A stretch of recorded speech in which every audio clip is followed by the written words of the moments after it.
Have you ever been reading a textbook, completely engaged, you're following the author's logic step by step, and then You hit the wall. you hit an absolute brick wall? Yeah. You are turning the pages, the concepts are flowing, you feel like you are finally understanding the fundamental rules of reality, and suddenly, right in the middle of a critical derivation, the author drops the most dreaded, infuriating phrase in all of academic literature. Oh, I know exactly what phrase you mean. Right. After some straightforward algebra. It is the bane of every physics student's existence. And then magically, they present this wildly complex final equation. They completely skip over the actual work.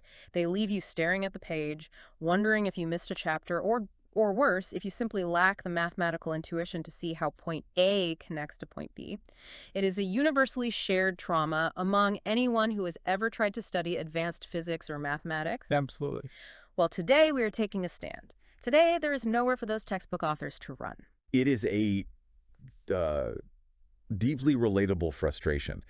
That innocuous phrase, straightforward algebra, it often hides pages upon pages of incredibly dense, error-prone tensor calculus. Yeah. The authors omit it because, well, it takes up physical space on the page. And frankly, to an expert who's been doing this for 30 years, it feels tedious. Yeah. But to a student, to someone actively trying to grasp the mechanics of the universe, that skip derivation is a missing foundational pillar. Exactly. When you skip the steps, you skip the very mechanics of how the underlying physics actually operates. Knowledge is most valuable when it is deeply understood, not just accepted on blind faith because a professor said so.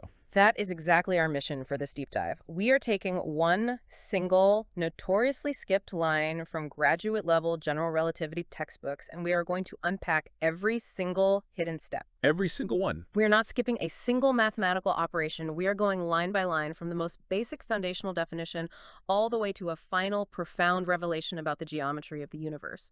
We are going to assemble an absolute monster of an equation by hand. We really are. To set the stage, let me introduce the final object we are building today. First, we are looking at the expression type known as the commutator of covariant derivatives acting on a vector field. Nabla mu, nabla nu verho, the commutator of the covariant derivatives with respect to mu and nu, acting on V with upper index rho.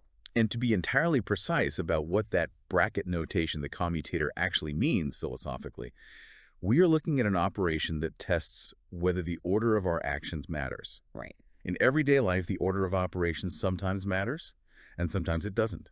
If you put on your left sock, then your right sock, the end result is the same as putting on your right sock, then your left sock. If those actions commute. Exactly. They Yeah. commute. But if you put on your socks, then your shoes. That is a very different outcome than putting on your shoes and then your socks. Yeah, that would be uncomfortable. Highly. Those actions do not commute. Here we are testing if taking a derivative in one direction and then another yields a different result than reversing the order. So the expression type for the expanded target we are aiming to construct is the covariant derivative with respect to mu of the covariant derivative with respect to nu of v with upper index rho, minus the covariant derivative with respect to nu of the covariant derivative with respect to mu of v with upper index rho. So we are taking a derivative in one direction and then another and subtracting the reverse order to see what's left over. Precisely. And the final goal, the expression type representing the grand prize at the end of all this straightforward algebra that we are going to expose, is to prove this incredible equality. W v sigma, the commutator of the covariant derivatives with respect to mu and nu, acting on v with upper index rho, equals the Riemann curvature tensor R with upper index rho and lower indices sigma mu and nu times v with upper index sigma. That equation right there is the beating heart of general relativity. It really is. It tells us how curvature itself is fundamentally defined in the mathematics of spacetime. Okay, before we jump into the very first step, I need a quick sanity check. Does that fully cover the mission and our target expression? Have we missed any nuance about what a commutator actually represents before we dive into the weeds? I believe we've thoroughly unpacked the stakes, the conceptual meaning of the commutator, and the strict linear progression we will follow today. Let's proceed to the first step. Awesome. Let's jump into step one, the most basic definition. We are unpacking the definition of the covariant derivative. But before we even look at the formula, we need to understand why this mathematical tool even exists. Right, the why is crucial. Why can't we just use regular calculus? We all learn partial derivatives in standard calculus classes. Why invent a whole new symbol, this nabla triangle? That is the perfect place to start. If we want to connect this to the bigger picture, we have to talk about flat space versus curved space. In basic calculus, you use a flat grid, the standard Cartesian coordinate system. With a perfectly straight x-axis, a y-axis, and a z-axis. Exactly. They meet at neat right angles. If you want to know how a vector, say, the wind velocity changes as you move through a room, you just take a standard partial derivative. You measure how the components of that wind vector change along the x, y, and z directions. The grid itself is rigid. It is static. The basis vectors pointing along x, y, and z are the exact same everywhere in the room.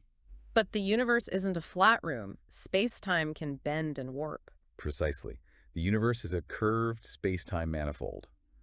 A great analogy to visualize this is the surface of the Earth. Imagine you are standing on the equator, somewhere in Ecuador, holding a spear. This spear is our mathematical vector. Okay, I have my spear. You hold it completely parallel to the ground, pointing straight north, directly along a line of longitude. Now, you decide to walk due east along the equator, heading all the way to Kenya. You are very careful to keep the spear pointing strictly north relative to your local surroundings as you walk. Just walking east, pointing north. Yes. In standard Euclidean flat space, that vector never changes direction. But on a globe, something strange happens. Right, because the Earth is round. As you move east, the lines of longitude aren't parallel, like a grid on a flat piece of paper. They converge at the poles. Exactly. The very meaning of the direction north changes depending on where you are on the globe. The longitude lines are converging. The coordinate grid itself is curving beneath your feet. So if you try to use a standard, naive, partial derivative to measure how your spear vector changed, it will give you the completely wrong answer. Because it thinks the grid is flat. Yes, it will calculate the change relative to the curving map and tell you the vector changed drastically. But physically, to you, the vector stayed perfectly parallel to its original direction. It was the grid that twisted.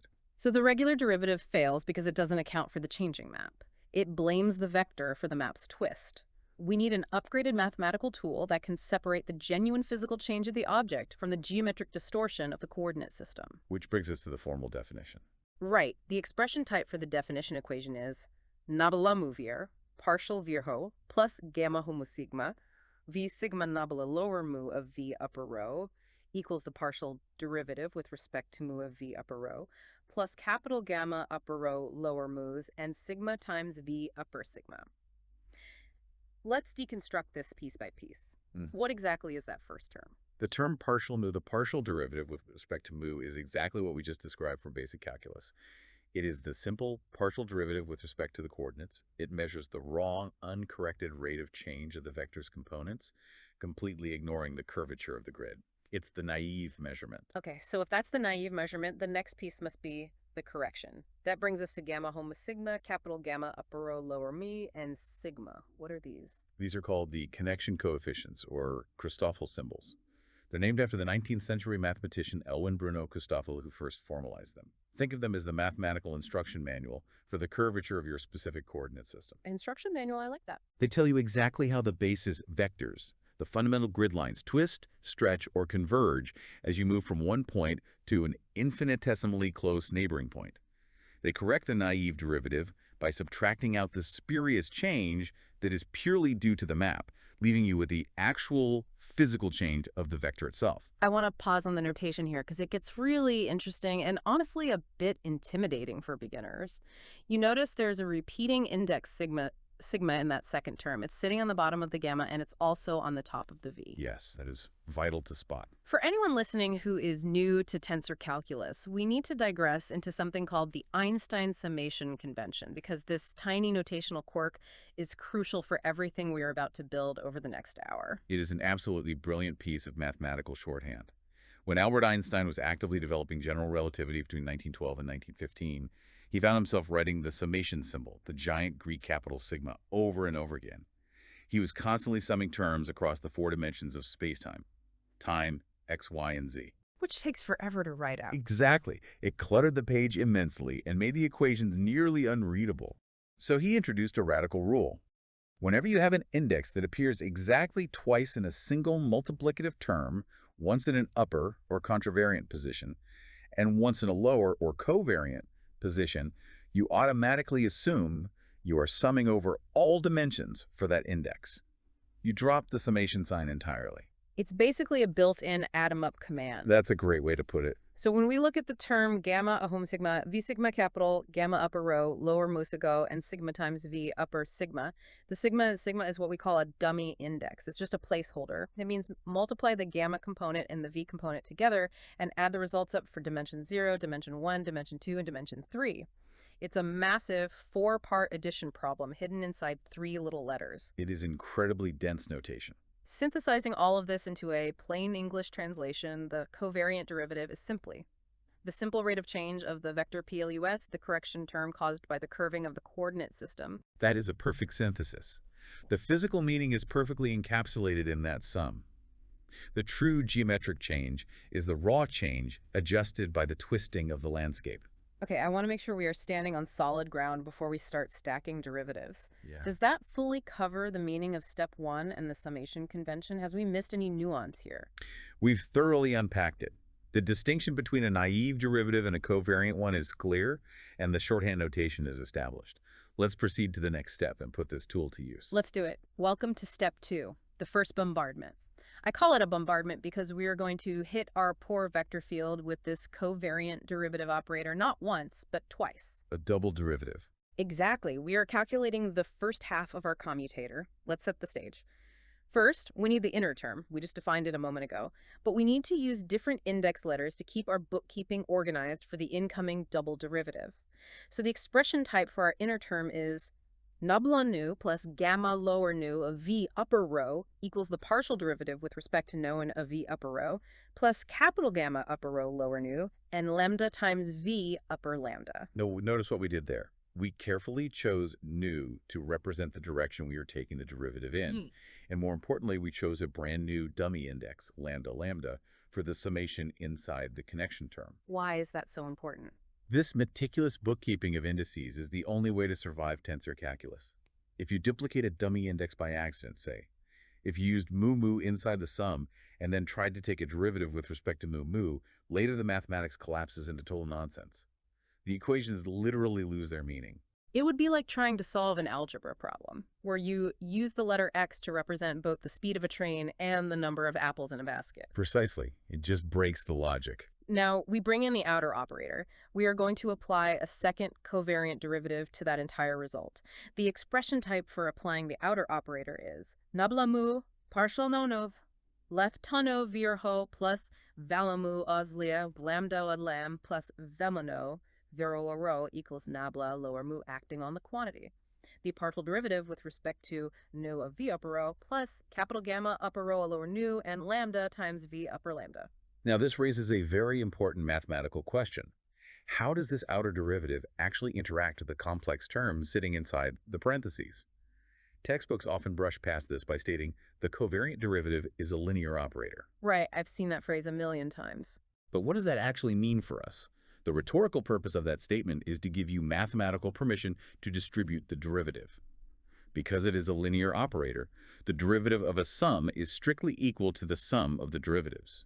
It distributes across the addition sign inside the parentheses, acting on the first term and the second term completely independently. Right, so instead of trying to swallow the whole thing at once, we can split it into 2 separate manageable operations. Okay, before we actually do that split, let's do a completeness check. Is the distribution logic perfectly clear? Have we fully justified the setup for step 2? We've thoroughly unpacked it. The setup is fully grasped, mathematically rigorous, and the index bookkeeping is clean. We are safely ready to execute the distribution.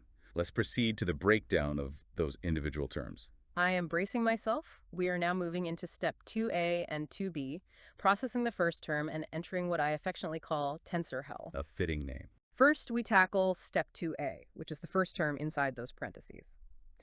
The expression type is the outer derivative acting on the naive partial derivative. Nablamu partial nu vierho nabla lower mu, acting on the partial derivative with respect to nu of v upper row.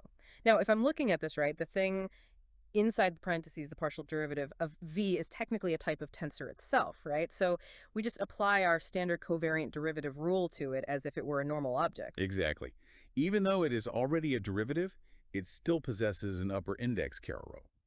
Therefore, it behaves like a vector component under coordinate transformations. We must treat it as the singular object being operated on, We take its raw partial derivative, and then we add the geometric connection correction specifically tailored for its upper index error row. So if I follow the exact same rule from step 1, by definition, the expression type becomes partial nu v sigma, the partial derivative with respect to mu of the partial derivative with respect to nu of v upper row, plus capital gamma upper row lower mu, and sigma times the partial derivative with respect to nu of v upper sigma. Honestly, I have to say, this part is relatively painless. If you just look at it, the first piece is just a simple second-order partial derivative, just taking a derivative twice. And the second piece is a standard run-of-the-mill connection term multiplied by that first derivative. It is entirely straightforward. It simply tracks how the naive rate of change is itself changing as you move across the map, and then it applies the necessary geometric correction to that changing rate. It behaves exactly as you would hope a linear operator would behave. Okay, that feels almost too easy. Sanity check time. Does that fully cover step 2a? Are there any hidden assumptions or tricks in applying the covariant definition to something that is already a partial derivative? We've thoroughly unpacked it. There are no hidden tricks there. It is a direct algorithmic application of a definition we established in step 1. Let's proceed to the next term, which, as you alluded to, is where the real complexity of curved space reveals itself. Yeah, this is where the textbook authors usually go grab a coffee, write straightforward algebra, and leave us to suffer in the dark. Step 2b, the second term. The real hell begins here. We are now looking at the outer derivative acting on the second half of our inner expression.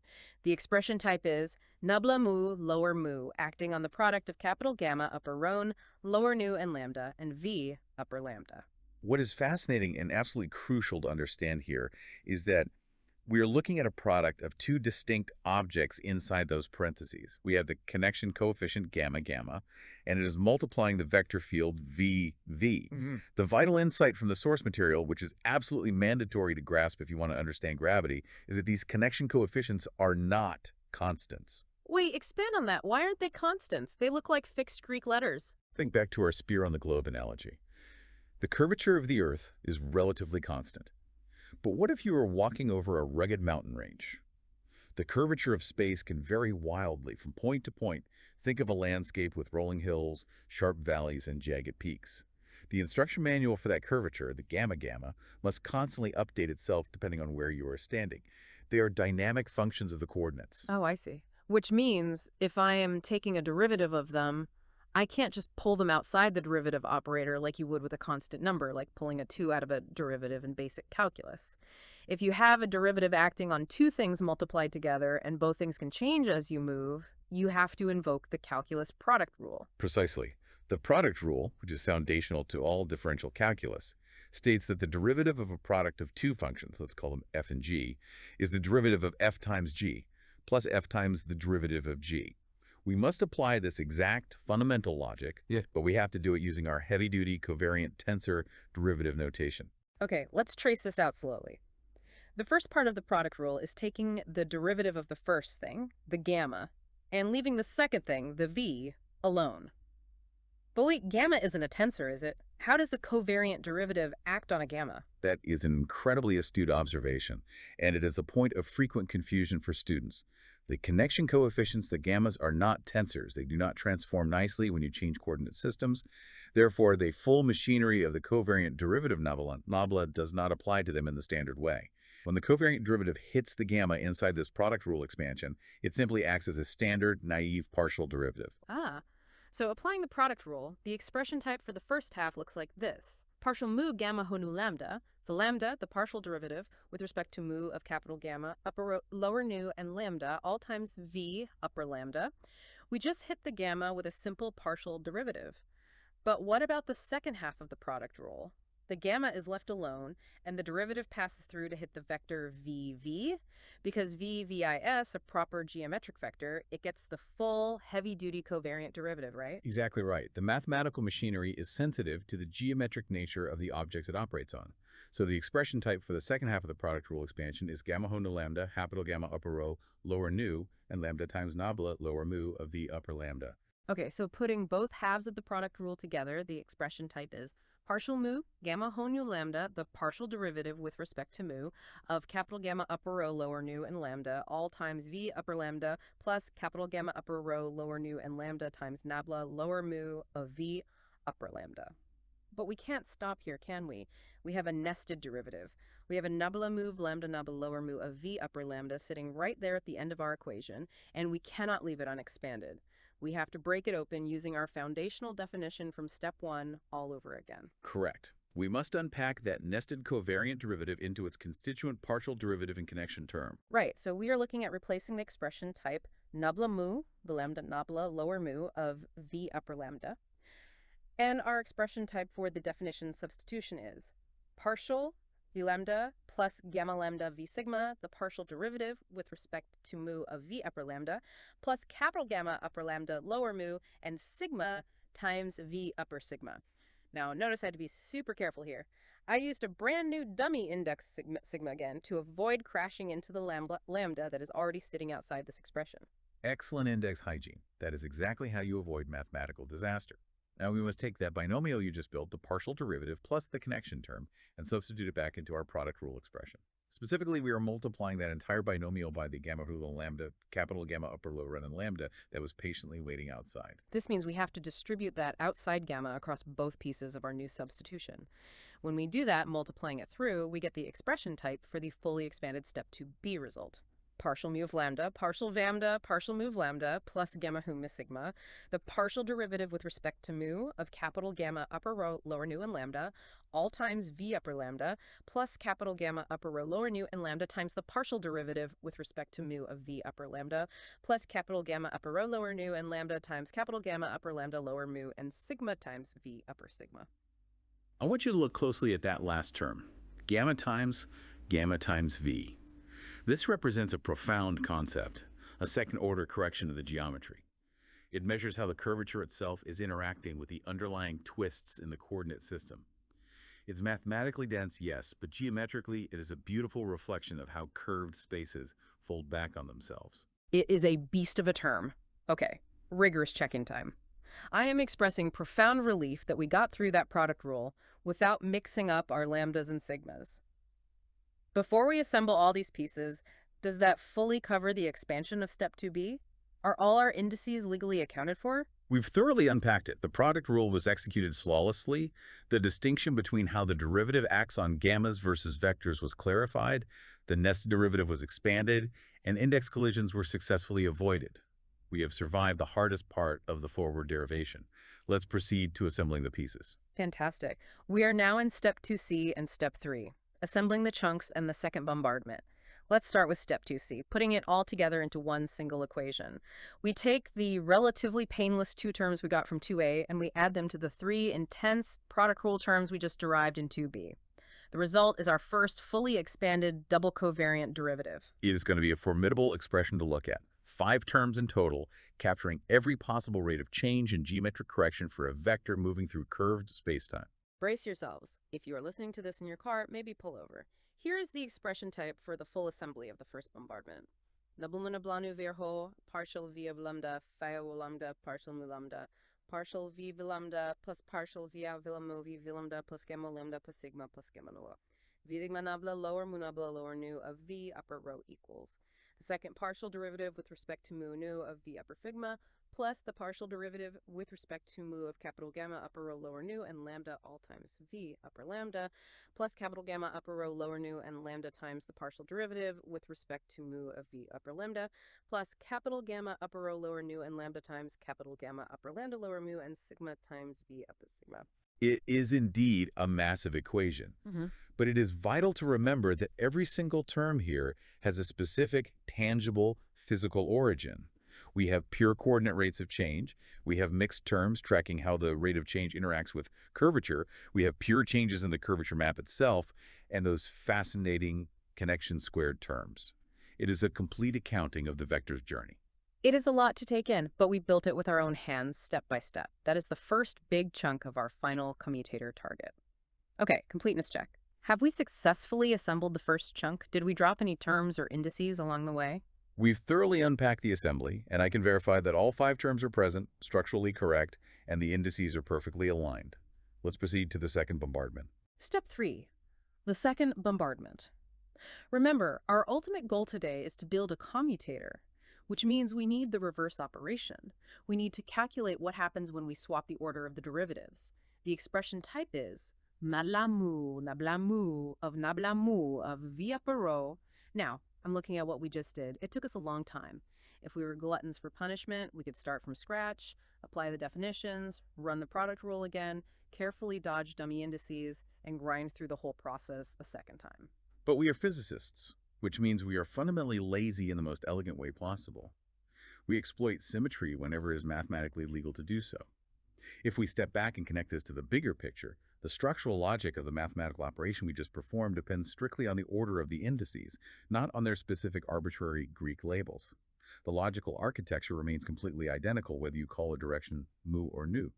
Therefore, we absolutely do not need to recalculate from scratch. We simply take our massive 5-term equation and meticulously swap the roles of mu, mu, and nu, nu everywhere they appear as free indices. That is the ultimate time saver. I love math when it lets you cheat legally. So we just go through the massive equation we just built, and wherever we see a mu taking a derivative or sitting in a lower index spot, we cross it out and make it a nu, and vice versa. Let's look at the expression type for the resulting 5-term block for the reverse order. Nabrana lambda partial nu v sigma plus gamma v sigma plus gamma mu theta partial nu v lambda plus gamma. The second partial derivative with respect to nu and mu of v upper row plus capital gamma upper row lower nu and sigma times the partial derivative with respect to mu of v upper sigma plus the partial derivative with respect to nu of capital gamma upper row lower mu and lambda all times v upper lambda, plus capital gamma upper row lower mu and lambda times the partial derivative with respect to nu of v upper lambda, plus capital gamma upper row lower mu, the lambda times capital gamma upper row lower mu. A perfectly executed symmetry swap. This new equation gives us the exact value of the vector field after being differentiated first with respect to mu and then with respect to nu. We now possess both halves of the commutator.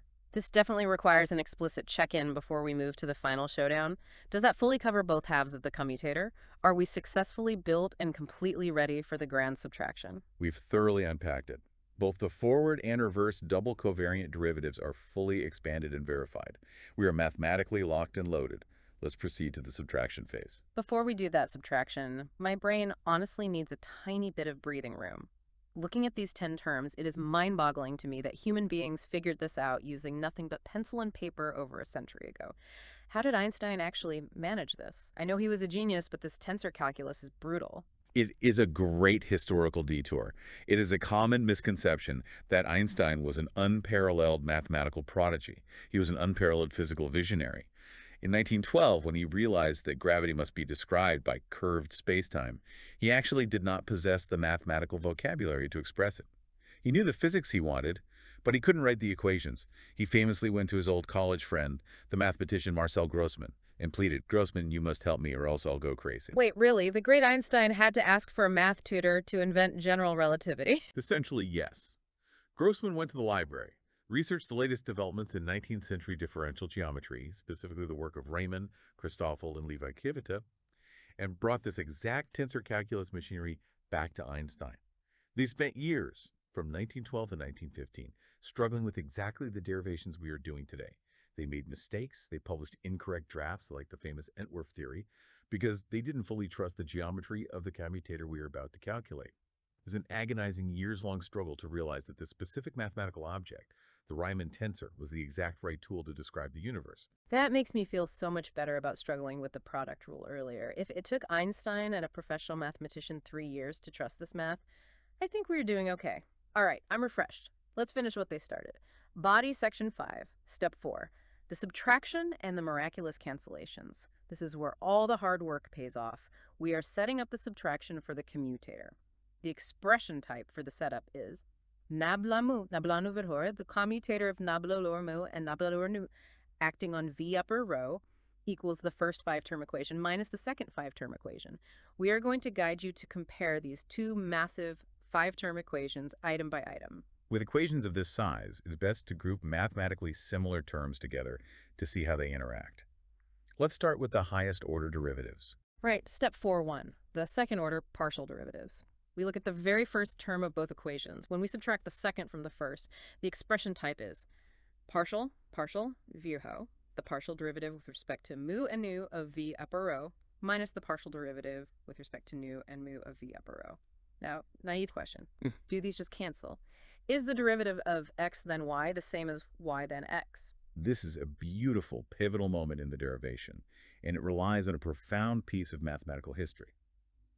We must invoke Clairaut's theorem from multivariable calculus.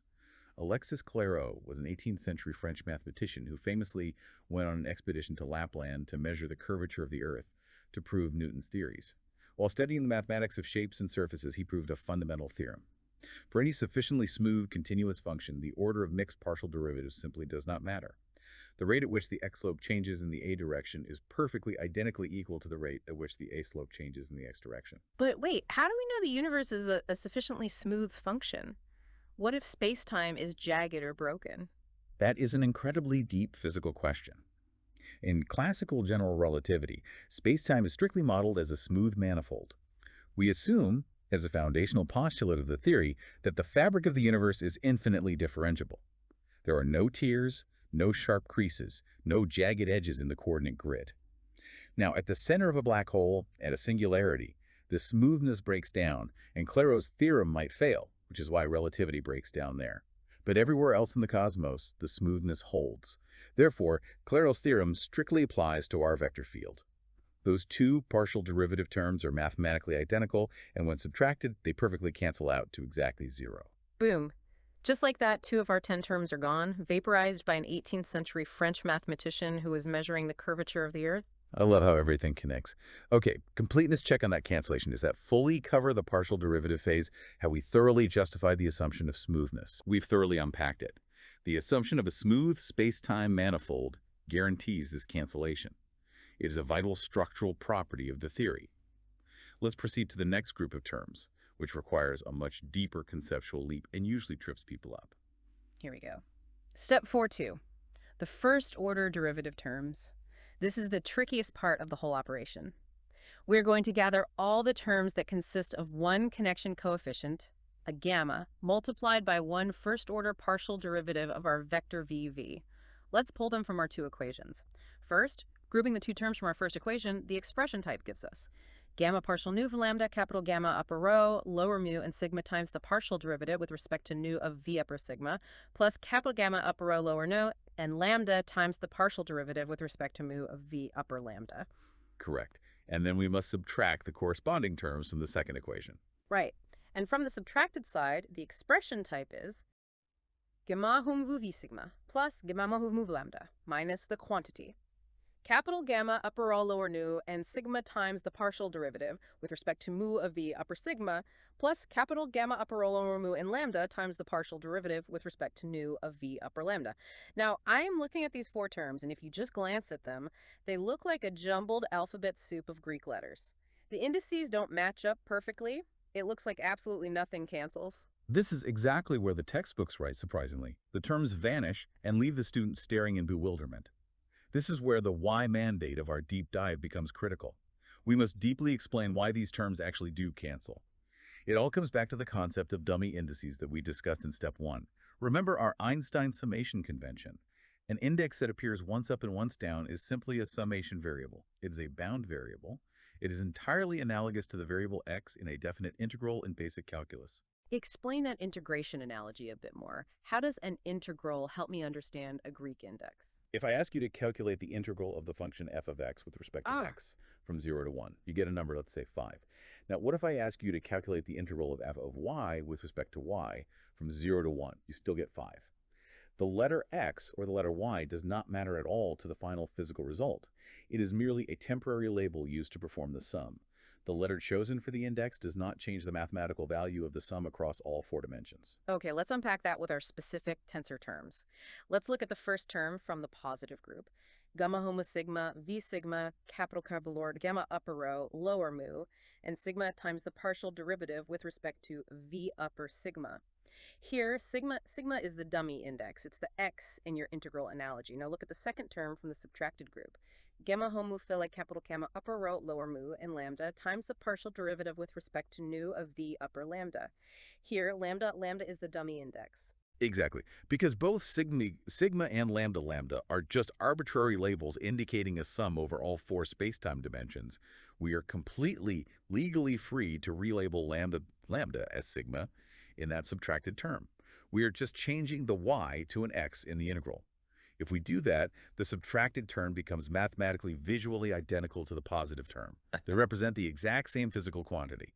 One is positive, one is negative. Therefore, they annihilate each other. That is incredible. It feels like a magic trick, but it's rigorous logic. And the exact same trick works for the other pair of terms. You have a positive term with dummy index lambda and a subtracted term with dummy index sigma. You relabel one to match the other, and poof, they cancel out too. We didn't just take the textbook's word for it, we proved it by truly understanding the fundamental nature of what a dummy index is. It is a profoundly satisfying mathematical realization. It strips away the superficial complexity of the notation to reveal the underlying elegant algebraic structure.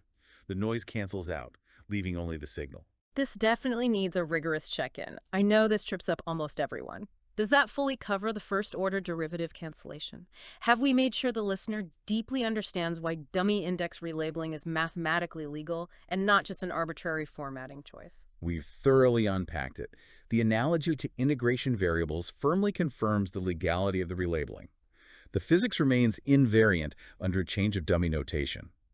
Let's proceed to see what is left standing on the battlefield after this mass cancellation. I am thrilled to move forward. Welcome to Step 4.3 and Step 5. What remains and the final result. Step 4.3 looks at the survivors. Out of our original 10 massive terms, 4 canceled out. What is left? If I scan the wreckage, I notice the pure vector derivatives have vanished entirely. The only things left on the battlefield are the terms involving the derivatives of the connections and the terms involving a connection multiplying another connection. That is a highly perceptive observation. It is the crux of the entire derivation. The pure vector derivatives, the naive rates of change, have vanished entirely. We are left only with objects describing the coordinate system itself, the gammas, mathematically multiplying the raw vector field. Let's write them down carefully. First, let's group the remaining derivative terms. The expression type is partial mu sigma, v sigma, the quantity. The partial derivative with respect to mu u v sigma of capital gamma upper rho lower nu and sigma, minus the partial derivative with respect to nu unit of capital gamma upper rho or nu and sigma, all times v upper sigma. Now, I should note for the listener, in one of those original terms, the dummy index was a lambda. But just like we did in the previous step, we used our newly discovered legal right to relabel dummy indices. We relabeled it to sigma. Why? So that we could neatly factor out the exact same v sigma v upper sigma vector from both terms. It makes the equation much cleaner and isolates the geometric part. Good catch on highlighting the factoring notation. It is not just about cleanliness. It is conceptually essential for isolating the geometric operator from the arbitrary vector it acts upon.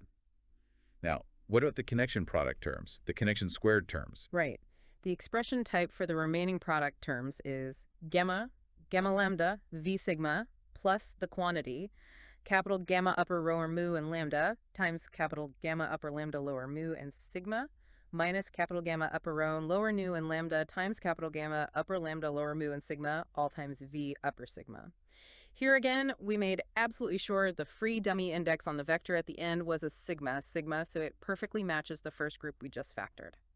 This brings us to a crucial checkpoint.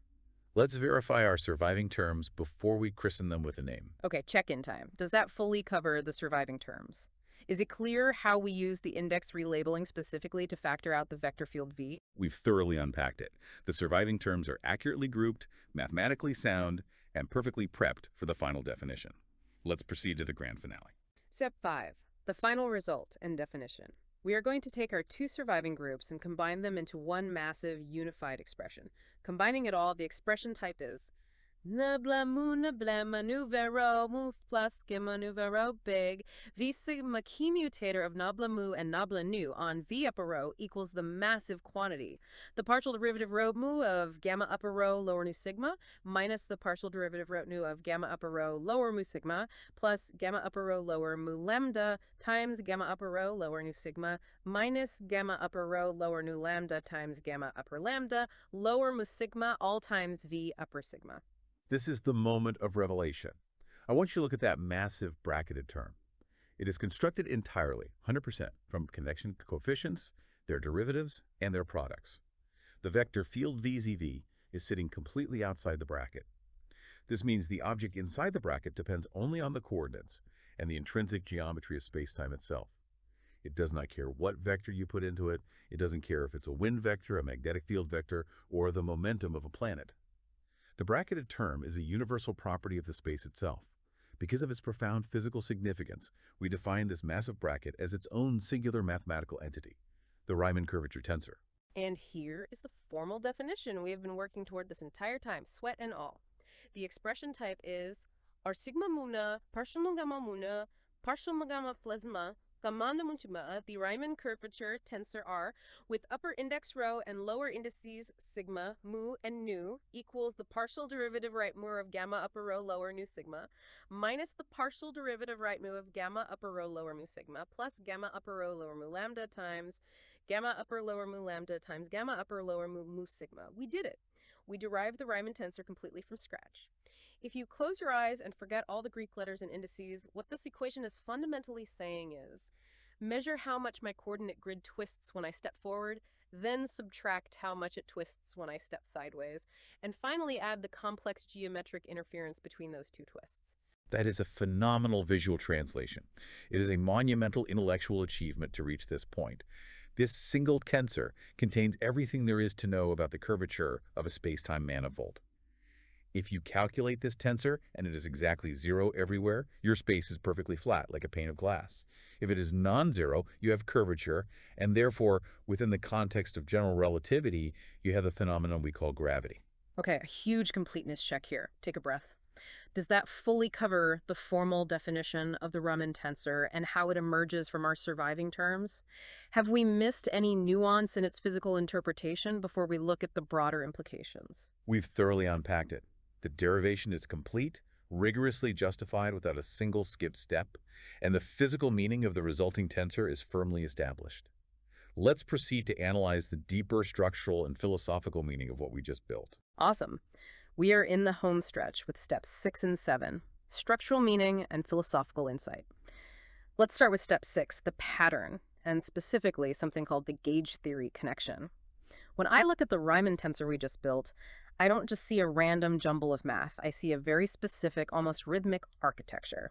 It is structured exactly as derivative minus derivative plus product minus product. That structural observation is brilliant because it links the mathematics of general relativity to entirely different domains of modern physics.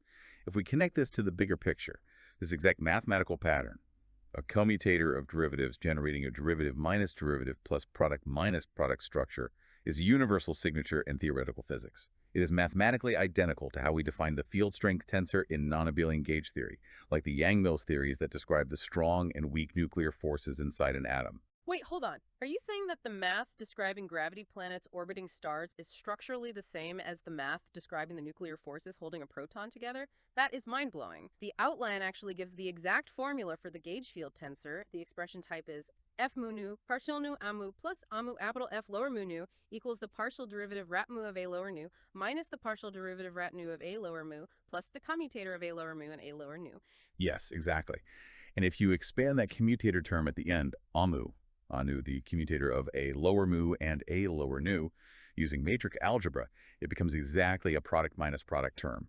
The variable AA in that gauge theory equation represents the gauge potential, like the electromagnetic vector potential. The variable gamma gamma in our relativity derivation represents the connection potential of gravity. So what does this actually mean conceptually? It implies that curvature in general relativity is essentially the field strength of the connection. Gravity is fundamentally analogous to electromagnetism or the strong nuclear force under this overarching geometric framework. They are all manifestations of how derivatives fail to commute when acting on a space endowed with a connection. The universe uses the same grammatical rules to write the laws for galaxies as it does for quarks.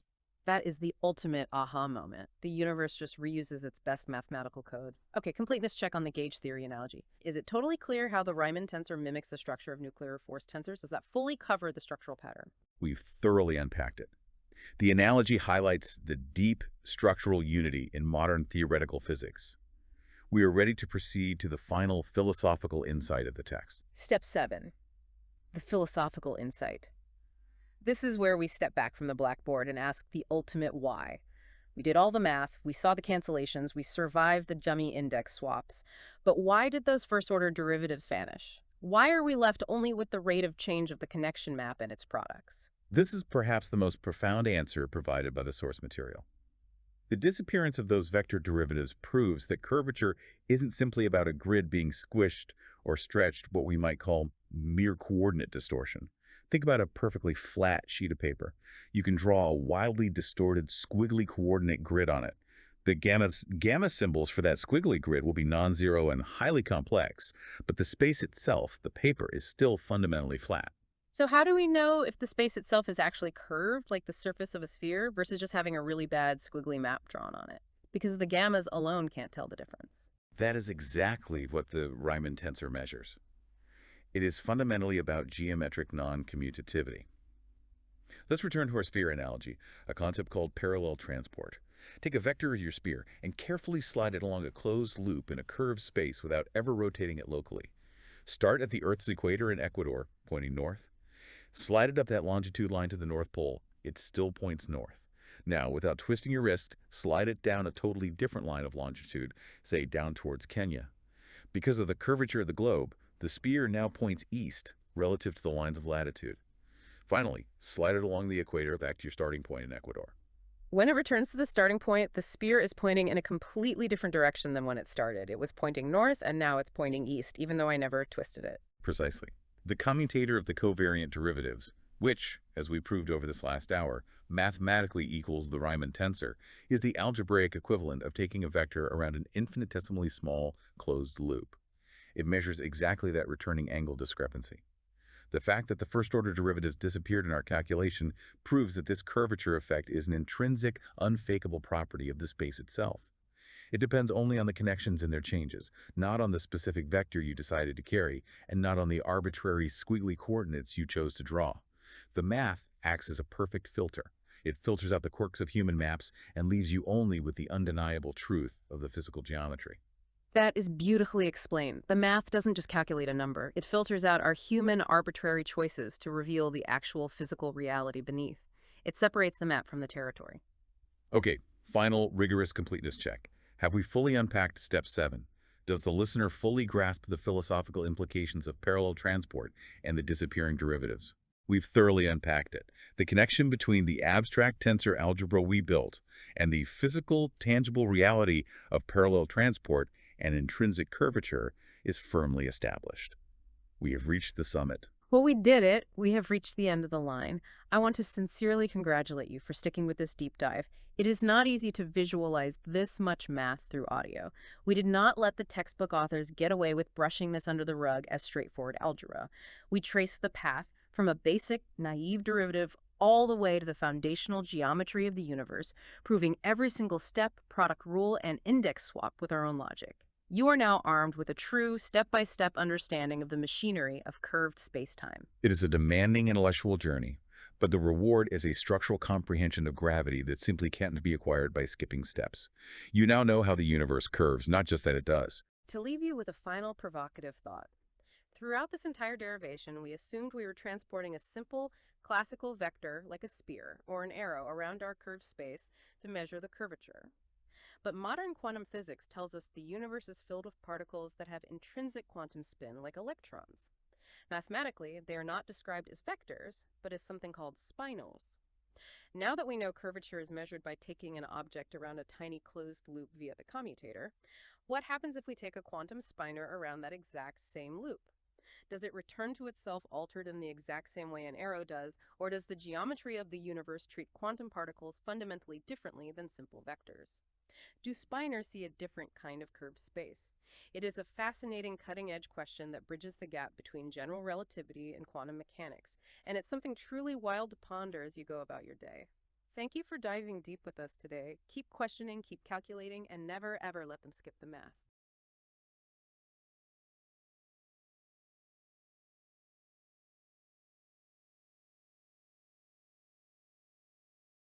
Welcome, everyone. If you are tuning in today, you really need to prepare yourself because we are embarking on an act of absolute mathematical rebellion. Total rebellion. Right. We are looking at a stack of incredibly dense source nodes, and these are translated from a notoriously rigorous physics document that takes direct aim at what has to be, without a doubt, the most infuriating phrase in the history of differential geometry. Oh, absolutely. General relativity textbooks are full of it. Exactly. It's a phrase that has caused generations of physics students to just stare blankly at a page and question their own sanity after some straightforward algebra. It is the ultimate academic handwave. An author will introduce this massive universe-altering concept, skip 3 or 4 pages of grueling, treacherous calculations, and just present a pristine, finished formula right at the bottom of the page. Yeah. They leave the reader completely abandoned in the wilderness of the missing steps. Well, today, we are refusing to be abandoned.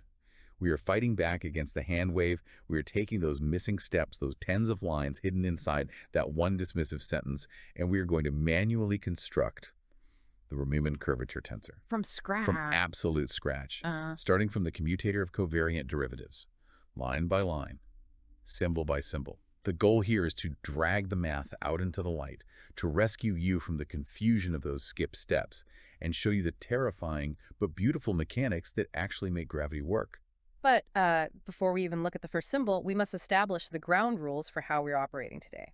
We are executing what we call the unabridged protocol. We are going to proceed strictly linearly through this text. We will not jump ahead for convenience. We absolutely will not skip a single logical deduction. Right. We are assuming we have infinite time. And to ensure complete ironclad rigor, we will verbally verify our understanding after every single line, paragraph, or formula. We will not take a single step forward until the ground beneath us is completely solid. Okay, the parameters of our deep dive are locked in. That covers this section. Have we missed any nuances before we open the source document? I think we've thoroughly unpacked it. Let's proceed to the next sentence. So the source text doesn't pull any punches. It opens with a bold declaration. It's almost like a threat.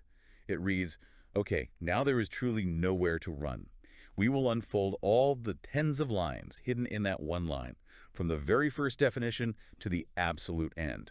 And right below that, the author drops the final objective, the summit of the mountain we have to climb. The target. Right. The target equation is nabla mu verho, the commutator of the covariant derivatives nabla mu and nabla nu, acting on v ho, equals the Riemann tensor rho sigma mu nu times v sigma. That is our summit, yes. But looking at that string of symbols is incredibly intimidating without context. We need to spend some serious time exploring a foundational concept embedded right there on the left side of the equation. The commutator. Exactly, the commutator. It is represented by those square brackets. For you listening, we cannot rush past this. What does it actually mean for two operations to commute or not commute? Well, ground this for me. In everyday life, things usually just happen in the order they happen. Why should anyone care if two mathematical operations don't commute? What is the physical reality of a commutator?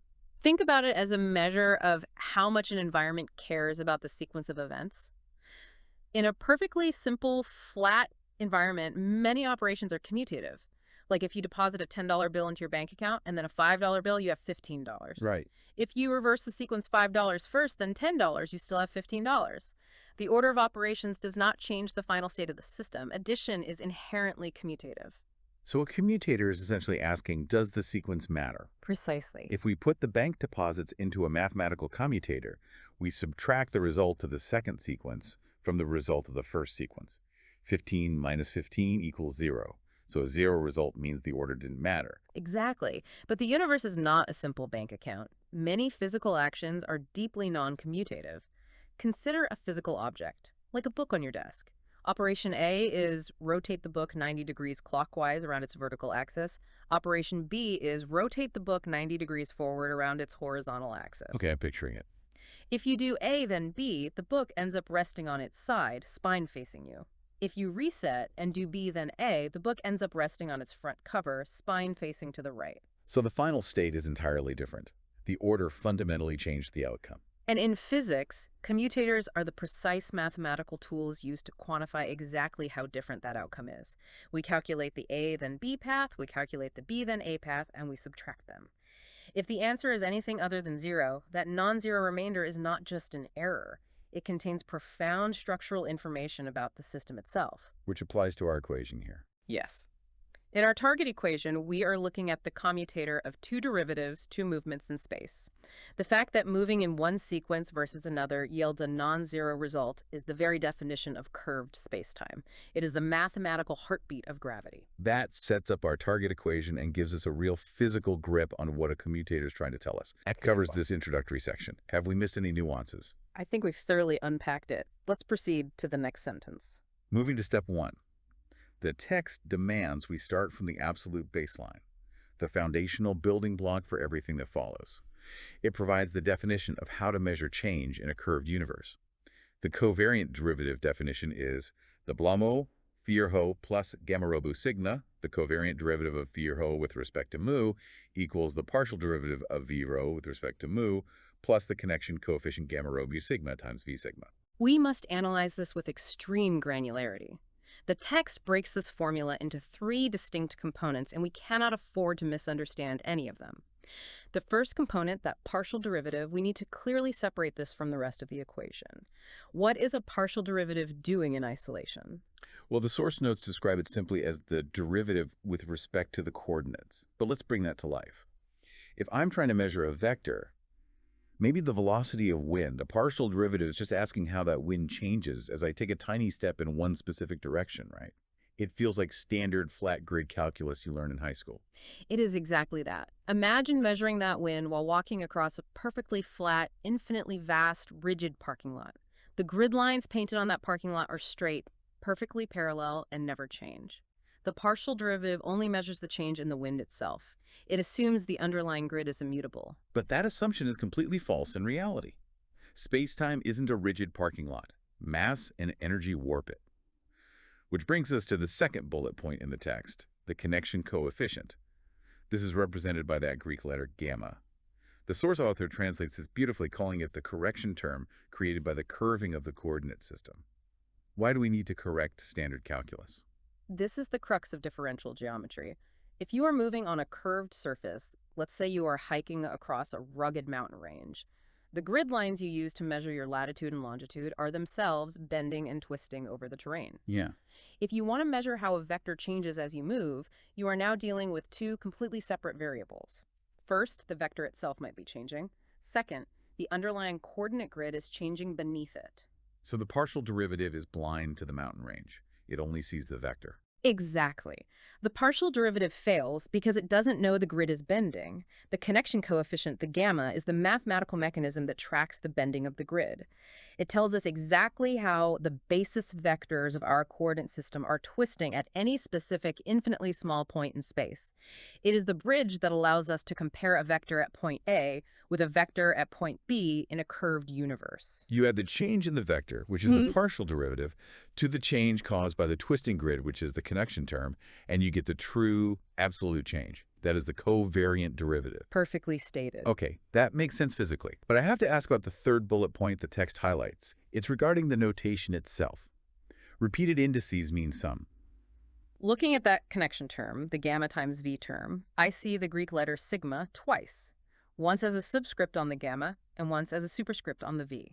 Why is that important enough for the author to explicitly call out? That is the famous Einstein's summation convention. When dealing with curved spacetime, we are often working in 4 dimensions, 3 of space, 1 of time. To calculate that single correction term, you actually have to multiply the grid twisting factor by the vector component across all 4 of those dimensions and add them together. Oh, wow. Mathematicians were writing the giant summation symbol, the capital sigma, over and over again. It was exhausting. So Einstein just invented a typo that became a rule. Essentially, yes. He realized that whenever an index letter appears exactly twice in a single term, once high and once low, you are almost always summing over all the dimensions of that index. So he created a shorthand rule. Drop the summation symbol entirely. Just assume it's there. Right. If you see a repeated index, you automatically know to run a loop in your head, calculating the value for dimension 1, 2, 3, and 4, and adding them up. That repeated index, sigma, is just a dummy variable used for counting. That's why sigma doesn't appear on the left side of the equation. Once the summation is complete, the sigma vanishes, leaving only rho and mu, which perfectly balances the equation. We've completely dismantled the basic definition from the flat space partial derivative to the curved space correction of the connection coefficient down to the summation shorthand. That covers step 1. Have we missed any nuances? I think we've thoroughly unpacked it. Let's proceed to the next sentence. We are now moving into the section the text calls step 2, the first bombardment. It says we must first calculate the inner layer of our nested operations. The inderivative is nabla nu vierho, partial nu vierho, plus gamma rho of lambda, the covariant derivative of vierho with respect to nu, equals the partial derivative of vierho with respect to nu, plus the connection coefficient gamma rho nu lambda times v lambda. What the author is doing here is setting up the first half of our commutator path. Remember the A then B sequence we discussed.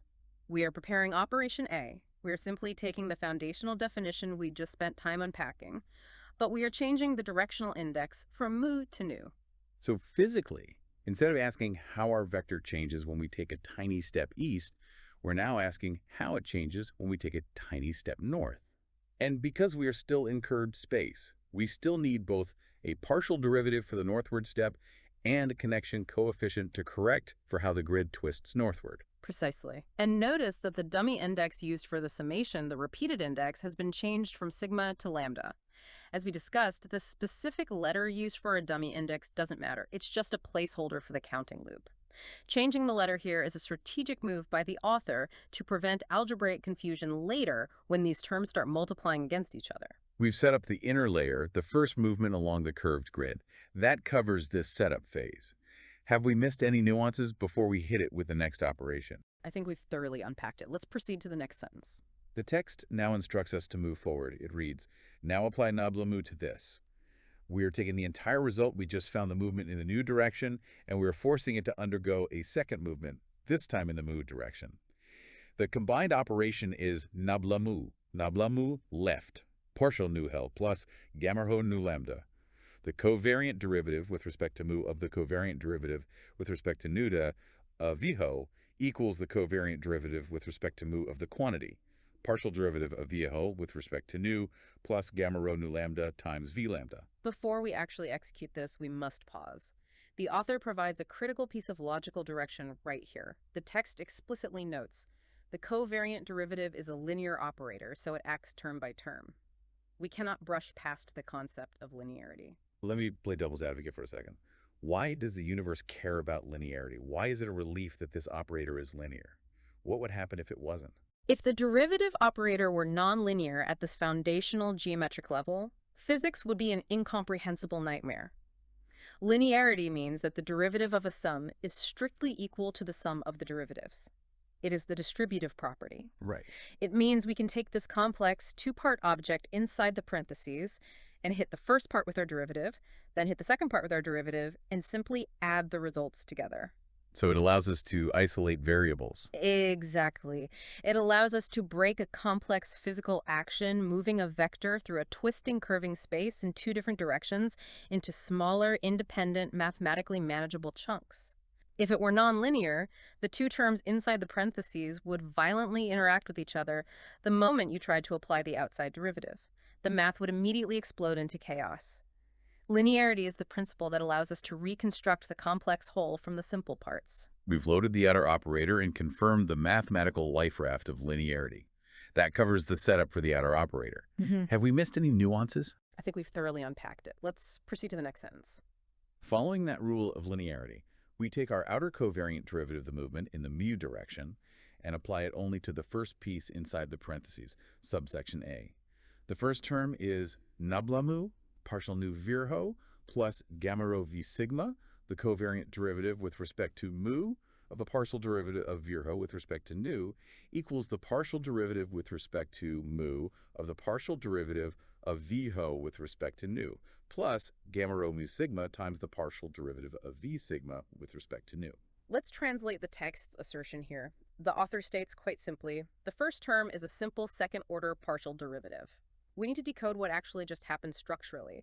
We took the object partial nu of vho, which is already a derivative, and we treated it as if it were just a brand new regular vector. I see. We just blindly plug it back into our foundational formula from step 1. So the outer mode derivative hits it with a partial mu derivative, creating a standard flat space second derivative. And then because we are in curved space, we have to add the gamma correction term, which acts on our new pseudovector. Correct. It is a systematic, almost algorithmic substitution. We are asking, how does the rate of change in the new direction change when we move in the mu direction, while also accounting for how the coordinate grid twists in the mu direction? It yields two terms, one flat, one curved. We've successfully processed the first term of the distribution, Right. resulting in a flat second derivative and a curved correction. That covers subsection A. Have we missed any nuances? I think we've thoroughly unpacked it. Let's proceed to the next sentence. Subsection B. The text heading here takes a sudden dark turn. It literally says, "True hell begins." And looking at the math, I can immediately see why the author lost their academic neutrality. We now have to apply our outer covariant derivative to the second piece inside the parentheses. But this second piece is a compound object. It's a connection coefficient multiplied by a vector. The gamma times the v. Right, the text issues a direct command. This is a product. Apply the product rule. The differentiation of the product is nabla mu, gamma wave low, lambda, plus gamma rho lambda, gamma rho of lambda. The covariant derivative with respect to mu of gamma rho nu lambda times v lambda equals the partial derivative with respect to mu of gamma rho nu lambda times v lambda plus gamma rho nu lambda times the covariant derivative with respect to mu of v lambda. This specific junction is where countless students make a fatal error. The text highlights a core idea that we must dissect. It says, the connection coefficient is a function of the coordinates, so it must be differentiated. We cannot just nod our heads at this. Why must it be differentiated? Why can't we just treat the twisting of the grid as a constant background number and pull it outside the derivative? Let's go back to our analogies. If I'm on a perfectly uniform cylinder, the curvature is constant. But in general relativity, gravity isn't constant everywhere.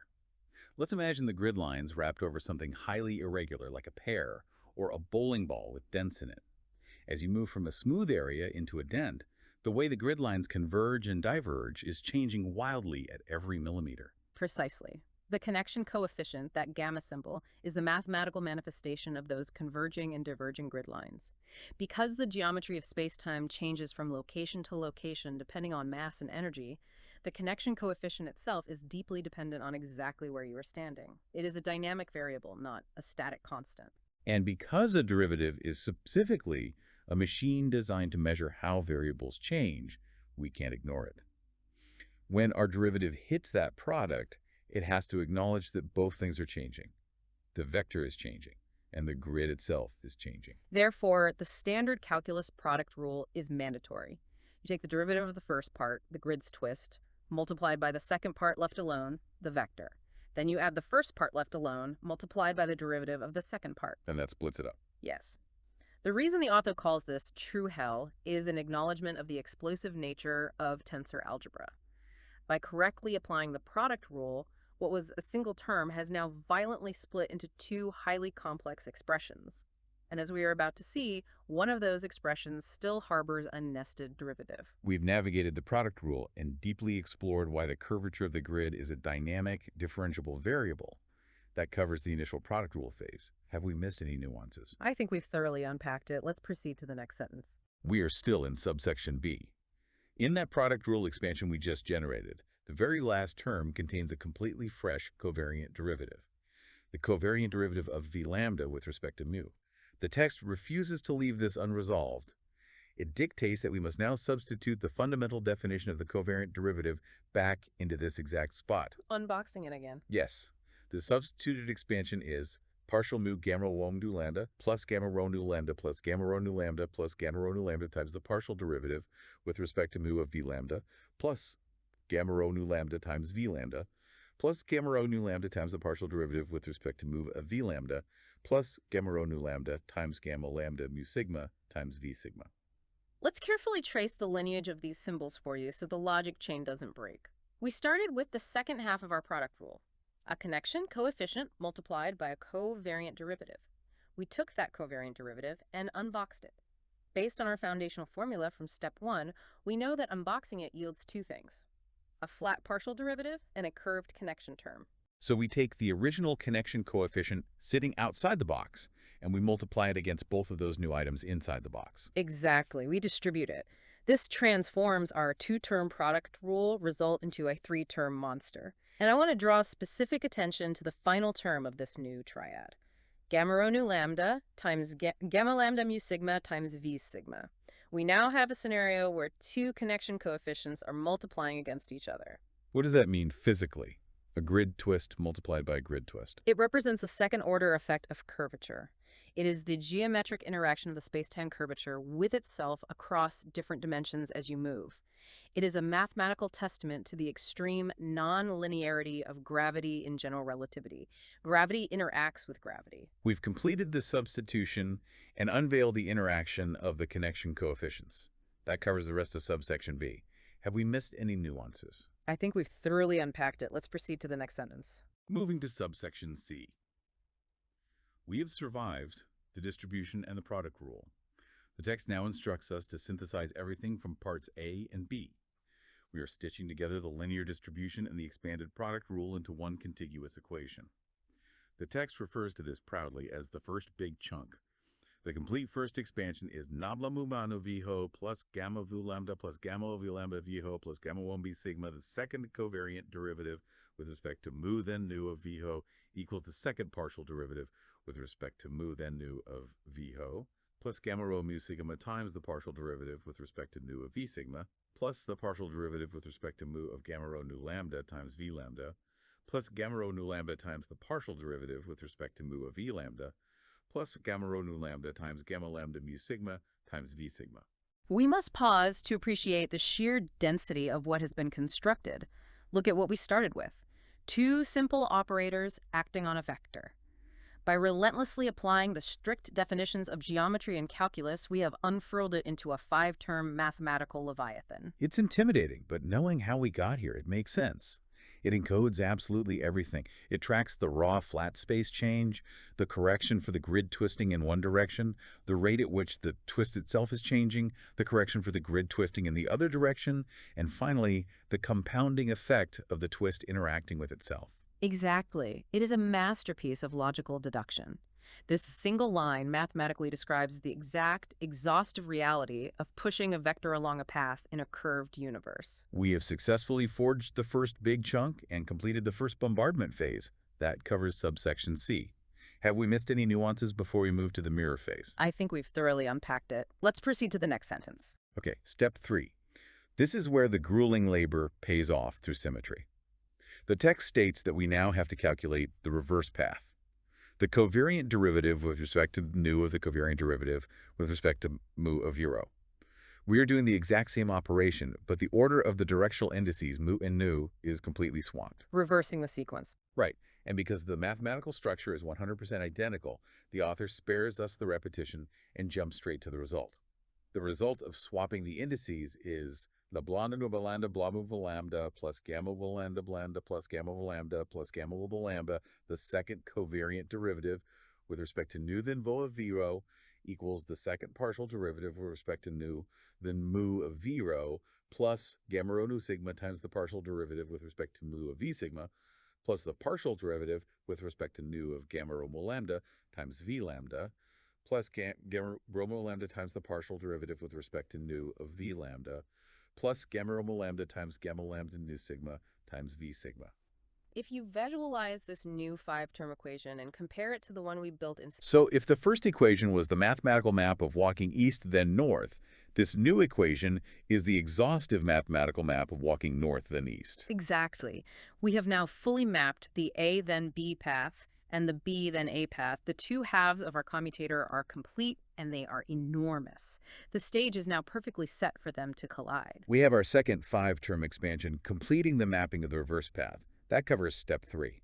Have we missed any nuances? I think we've thoroughly unpacked it. Let's proceed to the next sentence. Step 4. The text issues a simple, almost chilling command. Now, subtract. I want you to visualize the sheer scale of this. In your mind, take that massive 5-term equation representing our first path and stack it directly above the 5-term equation representing our reverse path. We have 10 incredibly complex tensor terms, and we are going to go through them pair by pair and subtract the bottom from the top to find our commutator difference. It's quite a visual. We begin with part 1, the second-order partials. The subtraction of the partials is partial mu miho, or partial mu partial 0 is 0, the second partial derivative with respect to mu then nu of 0 minus the second partial derivative with respect to nu then vu of 0 equals 0. This is a phenomenal moment of cancellation, and the text explains it with a brief note. Partials are commutative, so 0. We cannot just accept the zero without understanding why. This cancellation is dictated by a fundamental rule of flat space calculus known as Clairaut's theorem. Let me push back on this. We spent all this time establishing that we are in curved spacetime. The order of operations matters. Why are these specific derivatives suddenly commuting and canceling out to zero? Because of what partial derivatives actually are. Remember our earlier definition. Partial derivatives are fundamentally blind to curvature. They are the mathematical equivalent of plotting movement on a perfectly flat sheet of paper. If you have a flat sheet of paper and you draw a line 1 inch up and then 1 inch to the right, you reach a specific point. If you start over, draw 1 inch to the right and then 1 inch up, you reach the exact same point.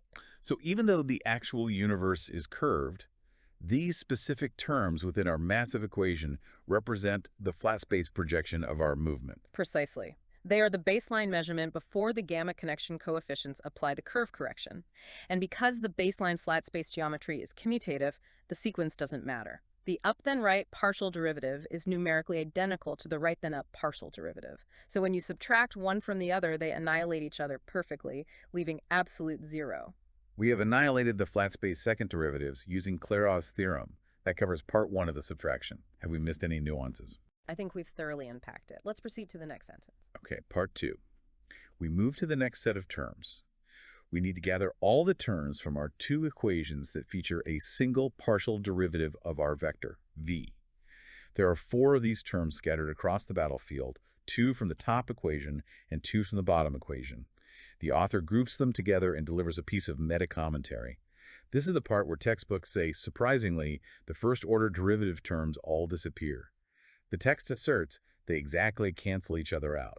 This is where the magic of tensor notation really shines, but it requires careful tracking. Let's trace exactly how this cancellation happens so it doesn't just look like a magic trick. Look at the top equation. We have a term that looks like this: a gamma with subscripts mu and sigma multiplying a partial derivative with respect to nu of v sigma. It's a connection coefficient multiplied by a partial derivative. Now look at the bottom equation, the one we were subtracting. There's a term that looks almost identical: a gamma with subscripts mu and lambda multiplying a partial derivative with respect to nu of v lambda. Wait, hold on a second. I see a glaring issue. They aren't identical. The top term uses a sigma for its upper and lower indices. The bottom term uses a lambda. If I have 5x and I subtract 5y, I don't get 0. How can we legally cancel terms with different letters? This brings us back to the brilliance of the Einstein summation convention we discussed in step 1. Remember, those indices, sigma and lambda, are dummy indices. They are not fixed variables. They are instructions to execute a loop. So sigma means sum this term across dimensions 1, 2, 3, and 4. And lambda means sum this term across dimensions 1, 2, 3, and 4. Exactly. If I tell you to write a computer program to sum the numbers 1 through 10 using the variable I, and then I tell you to write a program to sum the numbers 1 through 10 using the variable j, the final number output by the computer is identical. The letter is irrelevant to the mathematical reality of the sum. Because sigma and lambda are both just dummy loops over the exact same dimensions, the entire term with sigma represents the exact same physical and mathematical quantity as the entire term with lambda. Oh, wow. Okay. So when we subtract the bottom equation from the top, a positive version of this massive sum meets an identical subtracted version of this massive sum, and they just evaporate. They vanish entirely. And the other pair of first-order derivative terms undergoes the exact same vanishing act for the exact same reason. We had 10 nightmarish terms, and through pure geometric symmetry and index logic, 6 of them have been completely wiped off the board. It is an incredible moment of mathematical relief, and it highlights why rigorous notation is so vital. What looks like a chaotic mess collapses into elegance if you follow the rules. We have successfully canceled the first-order derivative terms by exploiting the true nature of dummy indices. That covers part 2 of the subtraction. But have we missed any nuances? I think we've thoroughly unpacked it. Let's proceed to the next sentence. The smoke is cleared. 6 terms are gone. We must now gather the survivors. The text points out that out of the 10 original terms, the only things that remain are the derivatives of the connections, and the terms where 2 connections are multiplied together. Part 3. What remains? The remaining terms are partial gamma v sigma, the quantity partial derivative with respect to mu of gamma rho nu sigma minus partial derivative with respect to nu of gamma rho mu sigma times z sigma, plus the quantity gamma rho mu lambda times gamma rho nu sigma minus gamma rho nu lambda times gamma rho nu sigma times v sigma. Before we celebrate, we need to acknowledge a subtle but brilliant piece of housekeeping the author performed here. If you look at the raw algebra from our previous steps, the vector v was attached to different dummy indices depending on the term. In some surviving terms, it was v lambda, and in others, it was v sigma. But in this final remaining expression, I see that every single term is neatly multiplied by v sigma. How did the author force them all to match? By utilizing the exact same dummy index logic we just used for the cancellations. The author realized that since the specific letter of the summation loop doesn't matter, they could legally rename every dummy index in the surviving terms to sigma. It's an aesthetic choice with a profound structural consequence. Because v sigma is now a uniform, common factor across every single piece of the remaining expression, basic algebra allows us to factor it out completely. We pull it to the far right, outside of a massive set of parentheses. So we have isolated all the complex gamma grid twisting stuff inside the brackets, completely separated from the specific vector moving through it. That is the crucial insight. We have mathematically separated the intrinsic curvature of the space from the object that is experiencing the curvature. We have gathered the survivors, renamed the indices, and successfully factored out the vector. That covers part 3 of the subtraction. Have we missed any nuances? I think we've thoroughly unpacked it. Let's proceed to the next sentence. We have arrived. Step 5. After painstakingly expanding and then collapsing the commutator of the covariant derivatives, the text presents the final unified equation. The combined final result is nubla mu gamma plus gamma nu gamma mu sigma, v sigma, the commutator of the covariant derivatives, nubla mu and nubla nu acting on v wato equals the large quantity. Partial derivative with respect to mu of gamma rho nu sigma minus partial derivative with respect to nu of gamma rho mu sigma plus gamma rho mu lambda times gamma rho nu sigma minus gamma rho nu lambda times gamma lambda mu sigma, all times v sigma. This is a monumental triumph of logic. We started with the abstract concept that moving in different orders matters in a curved space. We translated that into the commutator of covariant derivatives. And through relentless, grinding algebra, we have hammered that abstract concept into a concrete, calculable form. Look inside those giant parentheses. Everything inside there is constructed exclusively from the connection coefficients and their rates of change. And this leads directly to the text's proudest, most definitive declaration. The author doesn't just leave this as a messy 4-term jumble of gammas. The text states, we define this bracket as follows, and it introduces a brand new, majestic symbol. The definition of the Riemann tensor is R partial nu gamma plus gamma lambda sigma. The Riemann tensor R rho sigma mu nu equals the partial derivative with respect to mu of gamma rho nu sigma minus the partial derivative with respect to nu of gamma rho mu sigma plus gamma rho mu lambda times gamma lambda nu sigma minus gamma rho nu lambda times gamma lambda mu sigma. We must pause heavily here. The protocol demands we answer the why. Why go through the exhausting trouble of defining a new tensor? Why give this specific combination of gammas a prestigious name like the Riemann curvature tensor? Right. It feels like we just took a messy drawer of mathematical tools and shoved them into a box labeled Riemann to make it look cleaner. What is so special about this box? Because this specific box, this specific arrangement of derivatives and products of connection coefficients is the holy grail of differential geometry. This single unified tensor captures absolutely every piece of information about the intrinsic curvature of a geometric space. It is the ultimate lie detector for flat space. How so? If you calculate this massive Riemann tensor for every point in a space and it equals 0 everywhere, then your space is perfectly, absolutely flat. It does not matter how weirdly or terribly you drew your coordinate grid. You could draw squiggly, chaotic grid lines on a flat piece of paper, and the gamma connections would be incredibly messy. But when you run them through this specific Riemann machine, all the messiness mathematically cancels out to 0. Conversely, if the Riemann tensor is non-zero, your space is fundamentally intrinsically curved. You cannot flatten it without tearing it. And taking this out of pure math and into reality, what does this mean for the universe? In the realm of general relativity, the Riemann tensor is the mathematical engine of gravity. When Albert Einstein spent years struggling to formulate his field equations, he was searching for the exact mathematical object that could describe how matter tells space to curve. This is that object. Einstein took the curvature of spacetime derived directly from the components of this Riemann tensor and set it equal to the amount of mass and energy present in a given region.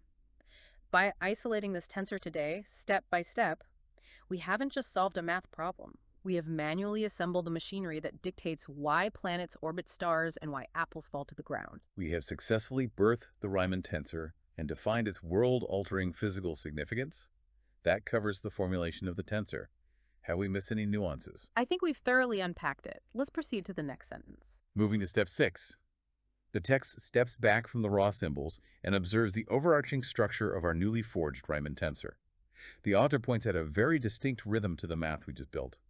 They note the pattern, derivative minus derivative plus product minus product. Recognizing this pattern is what elevates theoretical physics from simple algebraic computation into an art form. It's a deliberate 4-beat mathematical structure. You have the rate of change of one connection minus the rate of change of the reverse connection. Then you add the interaction of the first connection with the second minus the interaction of the second with the first. It's incredibly symmetrical, but specifically an anti-symmetric pattern. The plus and minus signs are perfectly balanced. Exactly. This is not a random assortment of surviving terms. It is a highly constrained architecture, and the author recognizes that this specific architecture is not unique to gravity. We've identified the 4-beat structural pattern of the tensor. That covers the pattern recognition section. Have we missed any nuances? I think we've thoroughly unpacked it. Let's proceed to the next sentence. This is the part of the source notes where my mind was truly blown. The text takes this geometric pattern, we just drive this thing that describes gravity and the curvature of space-time, and makes a massive cross-disciplinary leap. It compares our Riemann structure directly to the field strength tensor in gauge theory. I'm going to read this directly from the notes. The gauge field strength tensor is f mu partial nu anu plus anu the tensor f mu nu equals the partial derivative with respect to mu of anu minus the partial derivative with respect to nu of amu plus the commutator of amu and anu. We must unpack the deep analysis of this shared mathematical architecture. This is one of the most profound realizations in modern physics. For you listening, we need to establish what gauge theory actually is. In the standard model of particle physics, the fundamental forces of the quantum realm, electromagnetism, the strong nuclear force that binds atomic nuclei, and the weak nuclear force are all described by gauge theories. So gauge theory is the math of the microscopic world, while general relativity is the math of the macroscopic cosmic world. Exactly. And in these quantum gauge theories, forces are carried by fields. These fields are represented by the letter A in the equation you just read, which acts as a gauge potential. And the text points out something incredible. It shows how you calculate the field strength of those quantum forces represented by the F tensor, which tells you exactly how strong a magnetic field or a nuclear force field actually is at a point in space. To calculate it, you take the partial derivative of one potential minus the partial derivative of the reverse potential plus the commutator, the product of the two potentials interacting. Now compare that to what we just spent an hour building. Derivative minus derivative plus product minus product. It is the exact same mathematical skeleton. The author states it perfectly. Curvature is essentially the field strength of the connection. Let the weight of that statement sink in.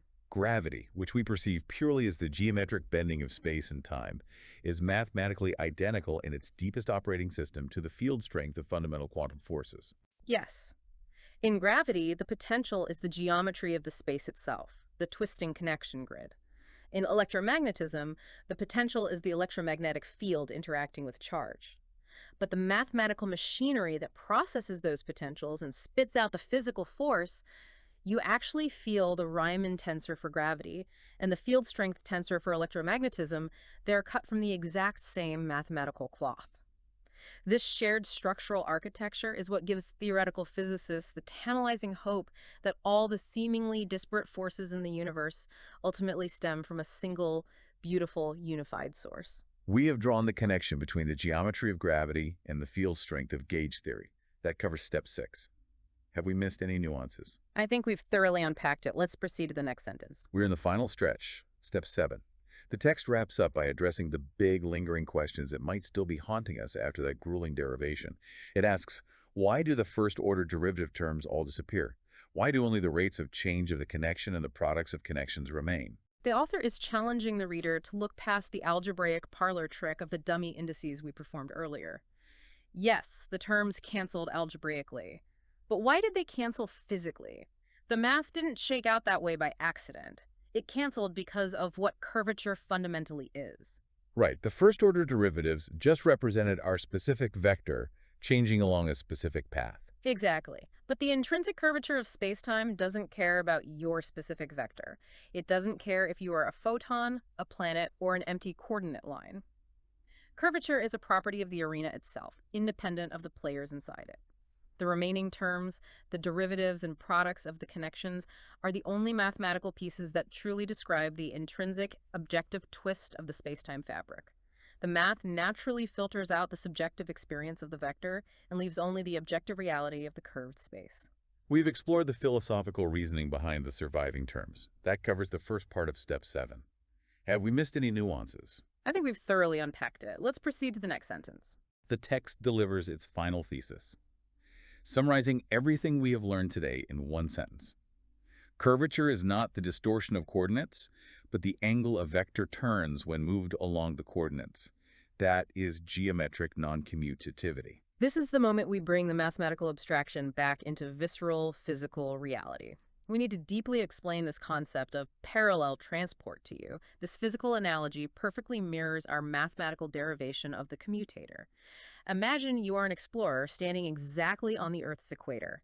You are holding a long spear and you hold it perfectly flat, pointing straight east, parallel to the ground. Okay, I'm at the equator, spear pointing east. You decide to go for a very specific walk. You walk perfectly straight north, all the way up the line of longitude to the North Pole. But as you walk, you must obey one strict rule. You cannot twist or turn your wrists. You must keep the spear exactly parallel to its previous orientation at every single step. All right, I walk north. Since I can't twist it, the spear just stays pointing to my right the whole time. When I arrive at the North Pole, the spear is now essentially pointing down a different line of longitude, back toward the equator. Correct. Now you are at the North Pole.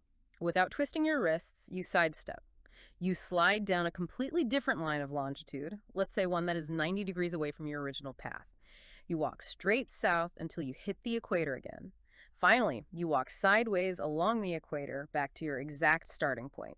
Again, never twisting the spear relative to your path. You have just moved in a closed loop across a curved surface.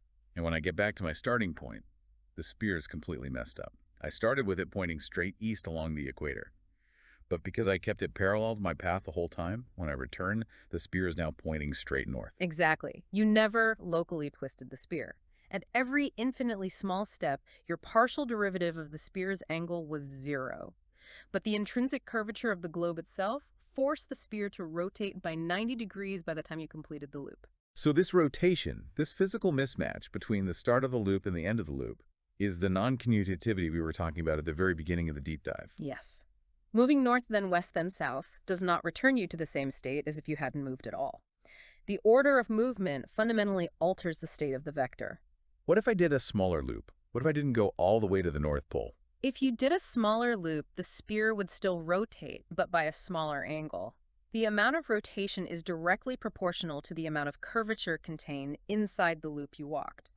The Riemann tensor we just spent an hour mathematically deriving is nothing more than the ultimate tool for predicting exactly how much that spear will be rotated, given any sized loop, in any number of dimensions, in any bizarrely curved spacetime. And it doesn't just work for spheres.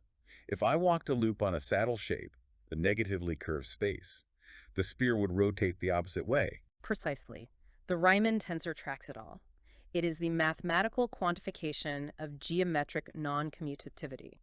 We started with abstract brackets, we slogged through the algebra, and we ended with a perfect mathematical mirror of the physical reality of the universe. We have fully grounded the mathematical conclusion in the physical reality of geometric non-commutativity and parallel transport.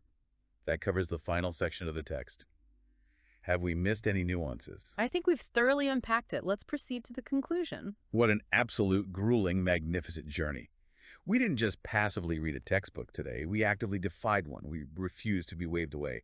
We forced the math to reveal its secrets, line by painful line, symbol by intimidating symbol. We took that infuriating phrase after some straightforward algebra, and we turned it into a triumphant victory of logic and extreme patience. It serves as a powerful reminder that the universe does not yield its deepest structural secrets easily.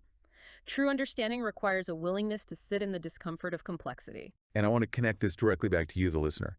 The next time you encounter a massive, dense wall of information in any field, whether it's an intimidating financial model, a complex piece of code, or a dense philosophical argument, and the author breezily says, "It's obvious how we get from A to B. Remember what we accomplished here today." You have the tools. You have the analytical patience to break it down. True knowledge, the kind that actually lets you see the hidden machinery operating beneath the surface of the world, is earned in the muddy trenches of the details. It is never handed to you for free on the final page. When you refuse to skip the steps, the noise eventually resolves into a pattern. Before we sign off, I want to leave you with one final mind-bending thought inspired by our deep dive today, but extending just a bit into the unknown frontier of modern physics. We just proved mathematically that the curvature of space and time, the literal force of gravity, is fundamentally driven by non-commutativity in geometry. It means the physical order in which you move through space dictates your reality. It does. But if you look at the absolute opposite extreme of physics, down into the microscopic quantum realm, quantum mechanics is also entirely built on a foundation of non-commutativity. Heisenberg's famous uncertainty principle exists specifically because measuring a particle's position and then measuring its momentum gives you a fundamentally different, incompatible reality than measuring momentum first and then position. The order fundamentally changes the state. Exactly. So if gravity, the macro force, is rooted in the mathematical concept of operations not commuting, and quantum mechanics, the microforce, is rooted in that exact same mathematical concept, could the deepest, most elusive secret to quantum gravity, the ultimate unified theory of everything, just be finding the one massive universal commutator that seamlessly links them both? It's the ultimate question. Something to mull over as you navigate your own curved path through the universe today. Thank you for joining us on this incredibly dense, fiercely unapologetic deep dive. We will see you next time.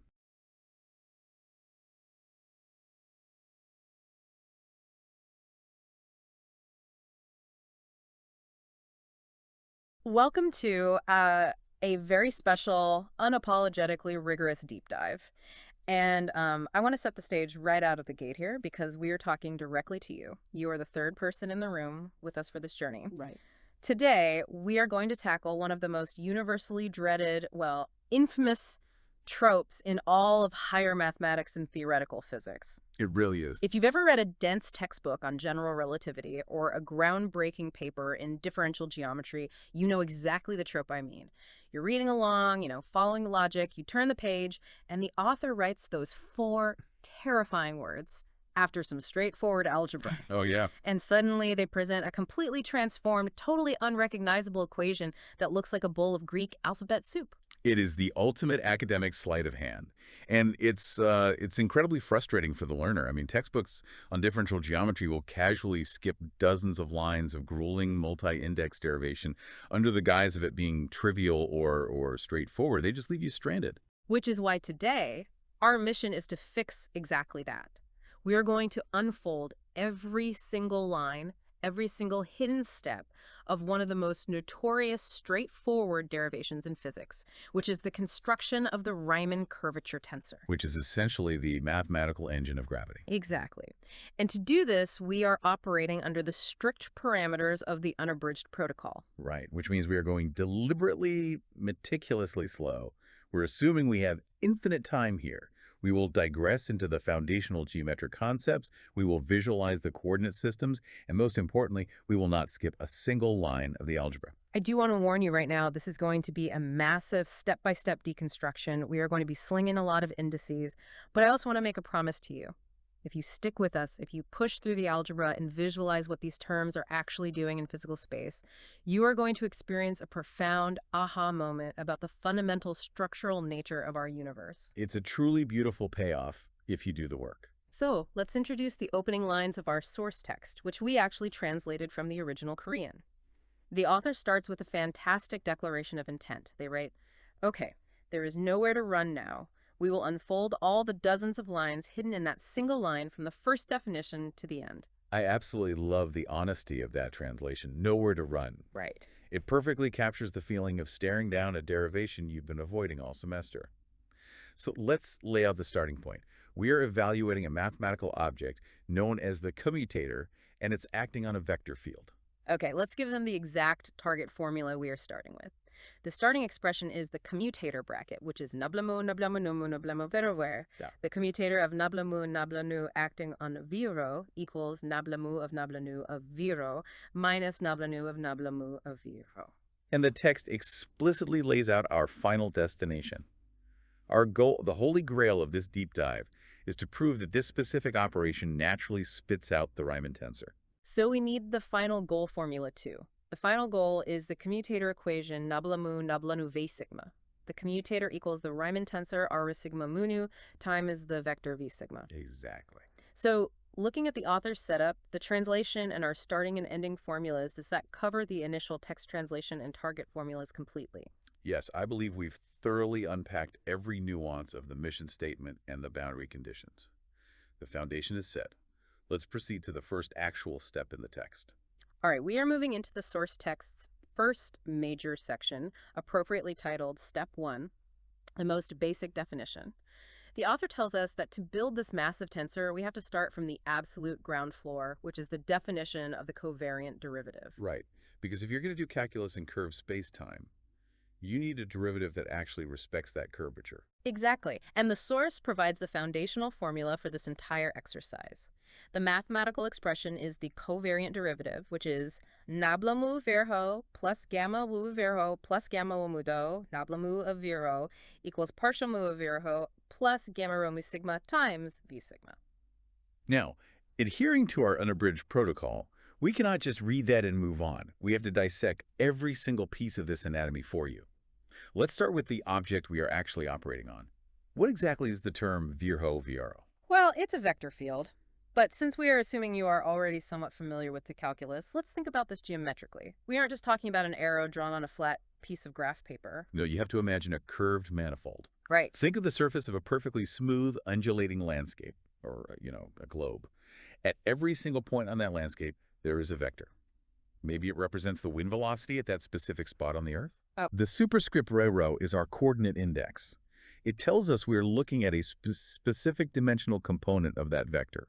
If we are in the four-dimensional space-time of general relativity, rho takes the values 0, 1, 2, or 3, giving us the time component and the three spatial components. Okay, so that is what we are differentiating.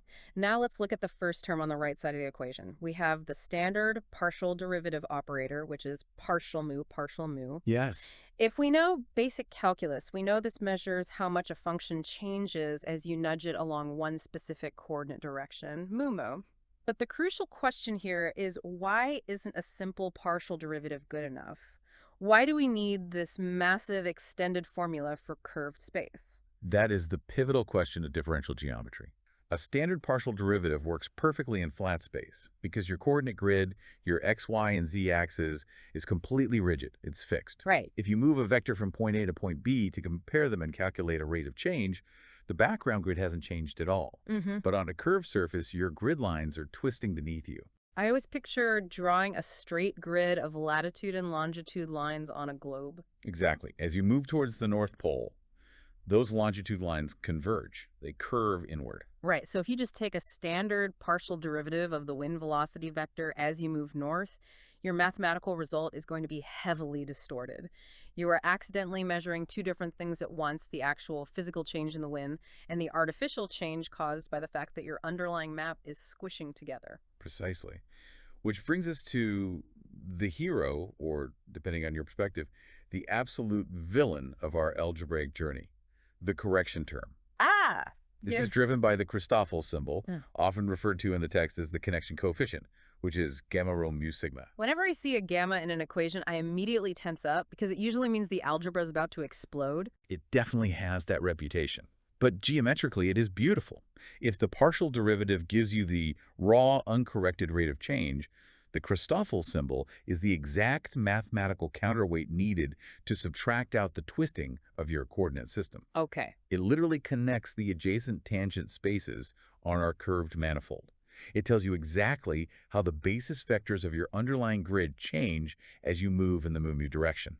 So by adding this correction term, we ensure that our equations of physics remain perfectly valid and objective, regardless of how crazily we've drawn our grid lines on the manifold. Yes. And there is a vital notational convention we have to point out to you here, because if you miss this, the rest of the derivation is going to look like complete nonsense. Let me guess the repeated index. Exactly. Notice how the index sigma appears twice in that final term, once as a lower index on the gamma and once as an upper index on the v. This is the Einstein summation convention. Right. The text explicitly notes that a repeated index means summation. Einstein realized that writing out the giant capital sigma summation symbol every single time you multiply a tensor was driving physicists insane. It takes up way too much chalkboard space. So the rule is if an index is repeated exactly once up and once down in a single term, you automatically sum over all the dimensions of that index. It is incredibly elegant, but it requires you to be hyper-vigilant about your indices. It's the ultimate double-edged sword of theoretical physics notation. It saves a massive amount of writing, but one typo 1 duplicated index and your entire calculation just collapses. The author's conceptual framing of this whole equation is really solid, though. They summarize it as simple rate of change of a vector plus the correction term from the curved coordinate system. It keeps us grounded. We are just taking a derivative, but we are paying a toll to the curved geometry to do it. I think that conceptual anchor is crucial before we dive into the deep end. So looking at this breakdown, does that cover the foundational definition of the covariant derivative completely? Have we unpacked the vector field, the failing of the partial derivative, the connection coefficient, and the summation convention? Yes, every foundational concept in step 1 has been explicitly mapped out. Yeah. We've completely unpacked it. Let's proceed to the next phase of the text. All right, this brings us to step 2, which is titled The First Bombardment. I really love the author's rhetorical choice there. Yeah, calling it a bombardment is the perfect way to mentally prepare you for the sheer volume of terms that are about to rain down on us. We are setting up to evaluate the first half of our overarching commutator bracket. We are looking at nested covariant derivatives. The operation is the outer derivative acting on the inner derivative, which is expressed as nabla-mu acting on the parentheses nabla nu of Vierholm. And as any calculus student knows, you have to start inside the parentheses. Right. So the text provides the formula for that inner layer, which is literally just an application of the basic definition we just learned, but with one incredibly important tweak. Very important. The formula for the inner calculation is nablanu virho plus gamma rho nu virho plus viela nablanu of virho equals partial nu of virho plus gamma rho nu lambda times v lambda. Now, stop right there. Notice the change of the dummy index. Yeah, in step 1, when we defined the generic covariant derivative, the repeated index being summed over was sigma. But here, the author has intentionally swapped it to lambda. This is a massive trap for beginners. Why did the author do this? Because dummy indices are like local variables in computer programming. The specific letter you use doesn't matter because it's just going to be summed over and disappear in the final calculation. But we are about to apply another covariant derivative to this whole expression. And that outer derivative is going to spawn its own correction terms, which will require their own dummy indices. Exactly. If you just lazily use sigma for everything, you'd end up with an equation where the index sigma appears 3 or 4 times in a single term. And as we established, the Einstein summation convention only works if an index appears exactly twice, once up, once down. If it appears 4 times, the mathematical machinery just grinds to a halt. It's ambiguous. So by preemptively changing this inner dummy index to lambda, the author is maintaining strict algebraic hygiene. Algebraic hygiene. I like that. It's exactly like making sure you don't use the same variable name for 2 different loops in a Python script. Okay, so with our inner layer neatly defined and hygienically indexed, the text tells us to apply the outer layer. The mathematical expression for the full nested structure becomes nabla nu left, partial nu v0 plus gamma lambda, right? Nabla mu acting on the parenthesis. Partial nu of 0 plus gamma rho nu lambda times v lambda. And the source text includes a brief but vital note here. It says, the covariant derivative is a linear operator, so it acts term by term. We don't need to belabor what linearity means algebraically. It just distributes across the addition sign inside the parentheses. But physically, it's reassuring. It means the geometry behaves rationally. The rate of change of the sum of 2 things is the sum of their individual rates of change, even in a twisted, curved universe. It's a fundamental requirement for a sane physical theory. So looking at this setup, does that completely cover the nested structure, the shift of the dummy index, and the linearity of the operator? Yes, the setup for the first bombardment is rigorously defined. We've verified every nuance. Let's proceed to actually distribute this thing. Let's do it. We are now moving into the subsection titled A, processing the first term. We are distributing our outer covariant derivative onto the first piece inside those parentheses. The operation is the covariant derivative acting on a partial derivative. The resulting formula is nabla mu plus gamma ho mu sigma. Nabla mu of partial nu of v rho equals partial nu of v rho plus gamma rho mu sigma times partial nu of v sigma. The author summarizes this elegantly by stating that the first term is a simple second-order partial derivative. But let's look at the mechanics of why that expands the way it does. We are taking the covariant derivative of an object. In this specific case, that object is partial nu Virho partial nu of Virho. Right. And from the perspective of our outer derivative, it doesn't care that the object inside the parentheses is already a derivative. Not at all. It just looks at it and says, hey, you have a single upper index row, therefore you transform exactly like a standard vector. Exactly. It just slots that object blindly into the foundational template we build in step 1. First, you take the raw, flat space partial derivative of the object, which yields partial mu of partial nu of Virho. And then you add the geometric correction told, the Christoffel symbol gamma rho mu sigma multiplied by the object itself, but with its upper index swapped to the new dummy index sigma sigma. Which gives us partial nu of V sigma, partial nu of V sigma. It looks a bit visually overwhelming because there are so many partial derivative symbols floating around, but you're right, it's a completely mechanical application of the rule. You just copy-paste the object into the slots. It is an exercise in sheer algebraic discipline. So does that cover the expansion of this first term, part A, completely? Yes, the mechanics of slotting the partial derivative into the covariant template are fully unpacked. Let's proceed to the next term, which is where things get truly gnarly. Gnarly is the right word. The source text transitions here with a phenomenally ominous heading B. Second term, the real hell begins. You rarely see textbook authors admit that, but it is entirely accurate. We are now tasked with taking the outer covariant derivative and applying it to the second piece inside the parentheses. So we are evaluating the operation nabla mu, gamma lambda, mabo mu applying to the parentheses, gamma rho nu lambda times v lambda. The text immediately flags the core issue. It states, this is a product. Apply the product rule of differentiation. Now, we aren't going to lecture you on the basic calculus product rule, derivative of the first times the second, plus the first times the derivative of the second. You know that. But what is vital here is why we have to use it. This is the part that blows my mind every time I think about the physical implications of it. The author bolds a core idea right here in the text.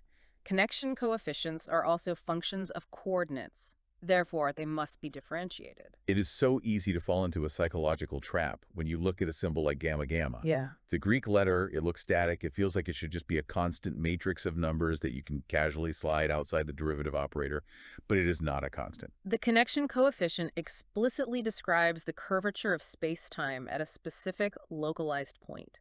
And unless you are living in a perfectly uniform, completely boring universe, gravity changes from point to point. Exactly. The curvature near a star is vastly different from the curvature in deep space. So as your coordinates change, the gamma gamma changes. This term, the derivative of the connection itself, is the mathematical manifestation of the fact that the curvature of the universe is dynamic. When the derivative operator hits it, you must respect its variability. You have to differentiate the curvature. So, applying the product rule, our first piece is the Christoffel symbol gamma rho nu lambda, and our second piece is the vector component v lambda. This gives us our first expansion step for part B, which is the mathematical expression partial mu gamma rho nu lambda plus gamma rho nu lambda, the partial mu of gamma rho nu lambda times v lambda plus gamma rho nu lambda times nabla mu of v lambda. Notice that on the first term, the derivative acting on the gamma gamma is just a standard partial derivative, partial mu. Why is that? That's because gamma gamma is not a true tensor.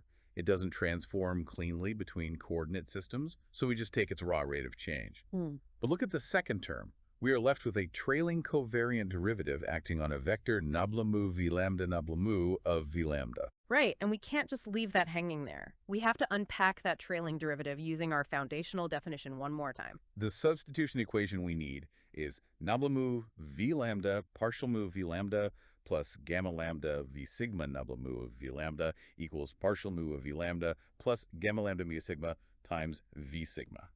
And this is where the algebraic explosion really hits. By substituting this definition back into our product rule expansion and distributing the gamma across it, we generate the final, terrifying result for part B. Read it out to give them a sense of the scale. The final result for part B is the formula, partial mu is lambda, partial mu plus gamma mu sigma plus gamma mu sigma plus gamma rho nu lambda times partial mu of v lambda plus gamma rho nu lambda times gamma nu sigma times v sigma. That last term, the gamma times gamma term. It's a lot. When I first encountered this in a textbook, I stared at it for an hour. It looks like a typo. It looks mathematically illegal. Two connection coefficients multiplying each other. It's geometrically wild. But if you trace the algebra, as we just rigidly did, it's inevitable. We were taking the covariant derivative of a term that already had a gamma in it to correct for the inner geometry. But the act of taking that outer covariant derivative spawned its own geometric correction term, another gamma. Physically, what you are looking at is a second-order correction. The first gamma represents the twisting of the coordinate system.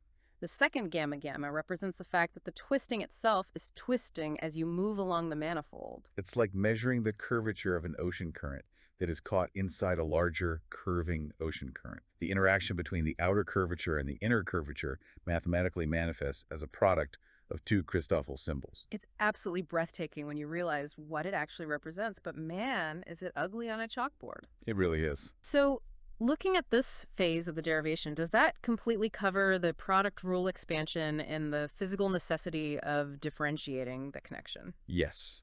The real hell of step 2b has been traversed and thoroughly checked.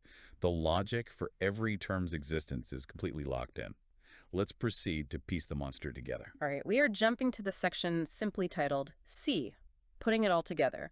We need to combine the two terms we generated in part A with the three terms we just suffered through in part B. This gives us the complete outcome of our first bombardment. We are constructing what we should probably just call the first behemoth equation. We literally just add them all up in a single line. Okay, brace yourself. The combined first behemoth formula is nabla mu nabla nu fascionu v sigma plus gamma of lambda plus gamma mu v sigma plus gamma mu of lambda plus gamma mu sigma. That means ma nabla mu nabla nu v equals partial nu of v plus gamma rho mu sigma times partial nu of v sigma plus partial mu of gamma rho nu lambda times v lambda plus gamma rho nu lambda times partial nu of v lambda plus gamma rho nu lambda times gamma lambda mu sigma times v sigma. I want to validate exactly what you were feeling right now if you were listening to this. If you walked into a physics lecture hall and saw that written on the board with no context, you would turn around and walk out. I would. It looks like absolute impenetrable nonsense. It looks like someone just dropped a box of Greek typesetting letters on the floor. Exactly. But because you've been following the unabridged protocol with us, you know it's not magic.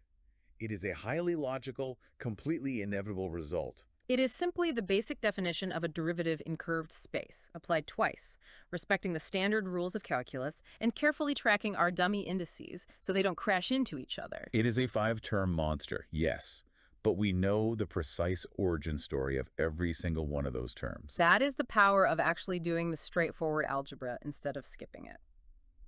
Okay, does that thoroughly cover the assembly of our first behemoth equation? Yes, the first half of our overarching target has been completely expanded, assembled, and verified. Let's proceed to the second half.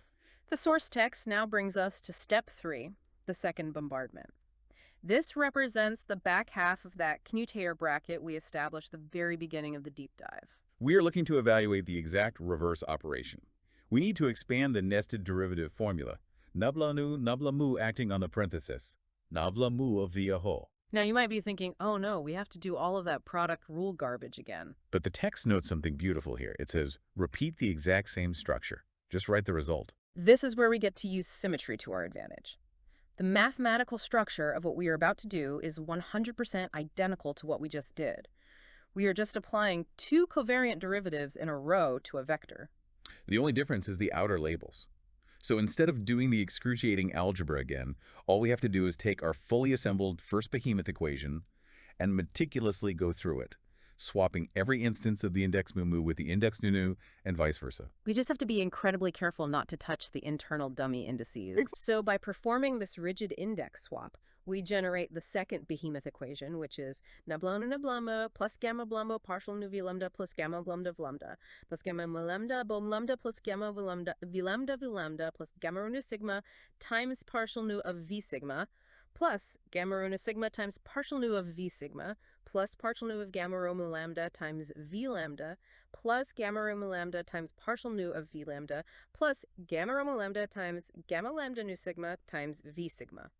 If you compare the two equations side by side, you can see exactly how we follow the protocol. Wherever there was a mu-mu, there is now a nu-nu. Wherever there was a nu-nu, there is now a mu-mu. But the dummy indices, sigma, sigma, and lambda, lambda, remained completely untouched. Why is that? Because they are internal summation placeholders. They don't represent the outer directions we are differentiating along. They just represent the internal machinery of the geometry summing over all dimensions, so they are immune to the outer swap. It is incredibly satisfying to just write that down without having to do the product rule again. So does that completely cover the index swapping and the generation of this second behemoth? Yes, the application of symmetry is fully verified. We now possess both fully expanded halves of our commutator. Let's proceed to the actual collision. All right, this is it. We have arrived at step 4, now subtract. This is the moment where the brutal algebra actually pays off. We are going to evaluate the commutator itself. The mathematical setup is straightforward subtraction. The formula is nabla mu virho. The commutator equals the first behemoth minus the second behemoth. Visualize this in your mind's eye. You have these two massive, sprawling 5-term equations. You stack them one on top of the other, and you prepare to subtract the bottom equation from the top equation, term by corresponding term. The author wisely chunks this process into 3 manageable parts. We start with the first part, the second-order partial derivative sitting at the very front of both equations. Okay, let's look at those. The text provides the setup for the subtraction of these specific terms, which is the equation partial nu virho, partial nu of virho minus partial nu of virho equals 0. The text explains this seemingly magical disappearance with a very brief note. Partial derivatives are commutative, so it equals 0. We need to unpack that because it relies on a fundamental theorem of calculus that I think we should explicitly name. What's the theorem? It's called Clairaut's theorem or Schwarz's theorem regarding the symmetry of second derivatives. Right. So what Clairaut's theorem says is that if you have a mathematical function that is sufficiently smooth, meaning it doesn't have any jagged infinite spikes, and its second derivatives are continuous, then the order in which you take partial derivatives literally does not matter. If you differentiate a function with respect to x, and then differentiate the result with respect to y, you will get the exact same answer as if you had differentiated with respect to y first and then x. And because in general relativity we are assuming our space-time manifold is mathematically smooth and continuous, there are no tears or holes in the fabric of space we are analyzing, this theorem applies perfectly to our vector components. So even though these two terms look slightly different, one is mu-mu, then nu-nu, the other is nu-nu, then mu-nu. They're mathematically identical quantities. When you subtract one from the other, they annihilate each other instantly. On a fundamental level, they equal 0 because the raw coordinate grid itself, absent any of the geometric curvature corrections we've been talking about, is perfectly commutative. A flat grid doesn't care which way you move first. That's a great way to visualize it. Okay. Does that thoroughly explain the subtraction and annihilation of the second-order partial derivative terms? Yes. The application of Clairaut's theorem is fully fleshed out and verified. Let's proceed to the next set of terms in the subtraction. Now we move to section 2 under the subtraction step, the first-order derivative terms. The author instructs us to group together 4 specific terms from our behemoths that contain single first-order partial derivatives of the vector field. Let's explicitly lay out these terms exactly as they are grouped in the source text. From our first equation, the positive side of our subtraction, we pull 2 terms. These positive terms are gamma ho nu sigma plus gamma ho nu sigma times partial nu of v sigma plus gamma rho nu lambda times partial nu of v lambda. And from our second equation, the side that is being subtracted, we pull the corresponding 2 terms. These negative terms are gamma ho nu sigma plus gamma ho nu sigma times partial nu of v sigma plus gamma rho mu lambda times partial nu of v lambda. Yeah, the author makes an incredible claim here. They state these 4 terms cancel each other out perfectly. This is the core aha moment of the entire derivation. We need to walk you through exactly, visually, Why these cancel? Because if you just glance at them, the indices don't match up. They look like completely different mathematical animals. Let's do a direct comparison to show the magic. Look at the very first term from the positive side, gamma rho mu sigma times partial nu of v sigma. Now look at the second term from the negative side, gamma rho mu sigma times partial nu of v lambda. As you said, they look different. The positive term is loaded with sigma indices. The negative term is loaded with lambda indices. But remember what we said about dummy indices. They are just local variable placeholders for a summation over all dimensions.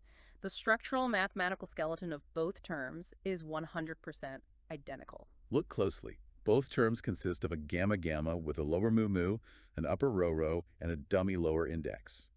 And both are multiplied by the new derivative of a vector that carries that exact same dummy index up top.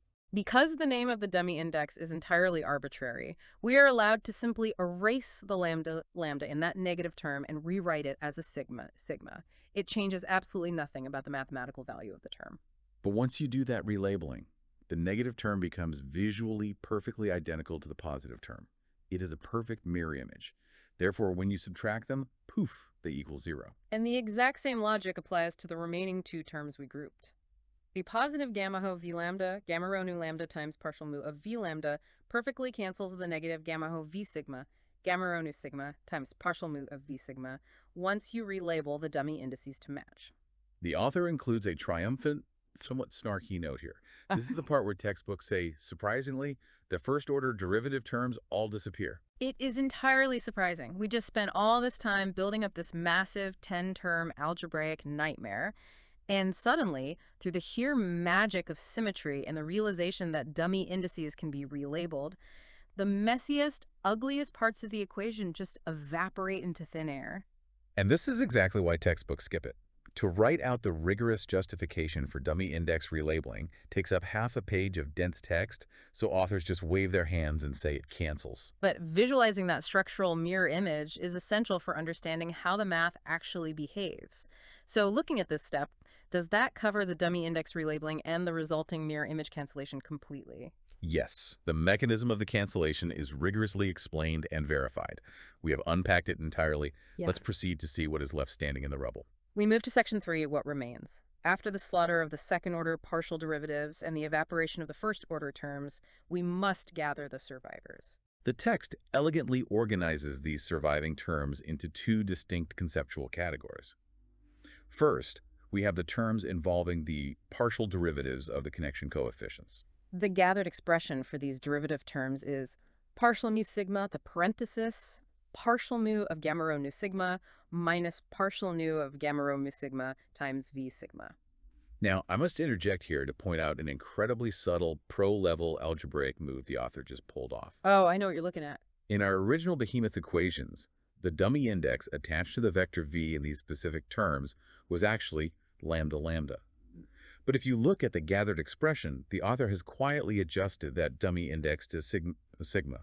Why on earth did they do that? Because they are looking ahead to the final assembly. The other surviving category of terms uses sigma as its dummy index. By proactively aligning the dummy indices right now, the author is setting up to cleanly factor out the vector component v from the entire overarching equation at the very end. It's brilliant foresight. It shows a complete mastery of the algebraic flow. So what is that second category of surviving terms? It involves the product of two connection coefficients, the dreaded gamma times gamma terms we talked about earlier. Right. The gathered expression for these interacting curvature terms is plus gamma lambda v sigma plus the parenthesis. Gamma rho mu lambda times gamma lambda mu sigma minus gamma rho nu lambda times gamma lambda mu sigma times v sigma. Notice that these terms also share the trailing v sigma, proving the author's dummy index alignment was perfectly executed. It all fits together seamlessly. Does that completely cover the gathering, organization, and index alignment of our surviving terms? Yes, the survivors have been grouped and the strategic dummy index adjustment has been explicitly noted and verified. We are fully prepared to move to the grand finale. Excellent. We have finally reached step 5, final result. We are now going to combine all of our surviving terms into one grand unified equation. This is the combination of all the sweat and index tracking. The final formula for our commutator operation is the grand equation, which is nabla muda big V sigma, the commutator equals, open large parenthesis, partial mu of gamma rho nu sigma, minus partial nu of gamma rho mu sigma plus gamma rho mu lambda times gamma lambda nu sigma minus gamma rho nu lambda times gamma lambda mu sigma, close large parenthesis, all multiplied by V sigma. It is a stunning piece of mathematics, and the author follows this up with the definitive statement of the entire text. They declare that we, as physicists, define that giant four-term quantity inside the parenthesis as a completely new, fundamental mathematical object. The formula for this definition is the Riemann curvature tensor. It is defined exactly as partial mu gamma rho nu sigma, partial nu gamma mu sigma plus gamma rho nu sigma plus gamma rho mu sigma, r rho sigma mu nu equals partial mu of gamma rho nu sigma minus partial nu of gamma rho mu sigma plus gamma rho mu lambda times gamma rho nu lambda times gamma lambda mu sigma. We must pause here. We cannot just read that definition and move on, because this is the beating heart of general relativity. We need to explain what this tensor actually is geometrically. It is not just a random collection of Greek symbols that fell out of some algebra. Right. The Riemann curvature tensor is essentially a mathematical machine. Exactly. It is a machine that takes inputs and produces a very specific geometric output. Imagine you feed it a vector, and you feed it two directions, defining a tiny loop on your space-time manifold. The Riemann tensor cranks its gears, all those derivatives and interacting gammas, and it outputs exactly how much your vector rotates or changes its orientation after you slide it around that closed loop. So if you are floating in an empty void light years away from any galaxy, your space-time is flat. In that scenario, all the Christoffel symbols, all the curvature corrections are essentially zero everywhere. And if you plug zeros into that giant definition, the entire Riemann tensor evaluates to exactly zero. A Riemann tensor of zero is the absolute mathematical definition of flat, uncurved space. But if you move near a massive object, a star, a planet, a black hole, the mass of that object warps the geometry. The grid lines twist, the connection coefficients become non-zero, and suddenly this Riemann machine starts outputting highly complex non-zero values. And the output of this specific tensor is the absolute mathematical embodiment of what we feel as gravity. Gravity is the Riemann tensor. It's an incredible payoff for the algebra we just slogged through. We didn't just move letters around, we derived the literal shape of gravity. So does that cover the formulation of the final grand equation and the geometric definition of the Riemann tensor completely? Yes, the primary mathematical goal of the derivation has been achieved and deeply contextualized in physical reality. We've completely unpacked it. The algebraic journey is over. But the author's text does not stop there. No, the most profound insights are yet to come. Let's proceed to the structural analysis. We are moving into step 6, structural meaning. And this is where the deep dive transitions from a rigorous mathematical derivation into what I can only describe as physical philosophy. The author stepped back and wants us to look at the broad pattern inside that giant parenthesis we just defined as the Riemann tensor. The text highlights the pattern explicitly, stripping away the indices to show the bare skeleton. The pattern is simply derivative minus derivative plus product minus product. It's a very specific, highly symmetrical architecture. And then the author introduces a completely shocking pivot. They pull a concept not from relativity, but from quantum particle physics, specifically gauge theory, which describes things like electromagnetism and the strong and weak nuclear forces. They introduce the field strength tensor. The formula for this tensor from particle physics is F mu nu. Partial nu amu plus amu, F mu nu equals the partial mu of amu minus the partial nu of amu plus the commutator of amu and amu. We really need to take our time and unpack the philosophical weight of what the author is showing us here, because this is the kind of connection that keeps theoretical physicists awake at night. It really is. Let's break down the gauge theory equation. In quantum mechanics, the A terms represent a gauge field. For instance, in electromagnetism, A is the electromagnetic potential, the underlying field that permeates space. But the potential itself isn't what you physically feel. What you feel is the F tensor. The F tensor represents the actual physical force, the magnetic field that pulls a compass needle, or the electric field that shocks you. Now, look at the mathematical structure of how that physical force F is generated from the underlying field A. It is the derivative of the field minus another derivative of the field plus the interaction of the fields with themselves, which is represented by that commutator bracket product at the end. It is the exact same derivative minus derivative plus product minus product skeleton. The mathematical architecture is identical. The author concludes this section with an insight that is just brilliant in its brevity. They write, curvature is essentially the field strength of the connection. That sentence is a bridge between the macroscopic and microscopic universes.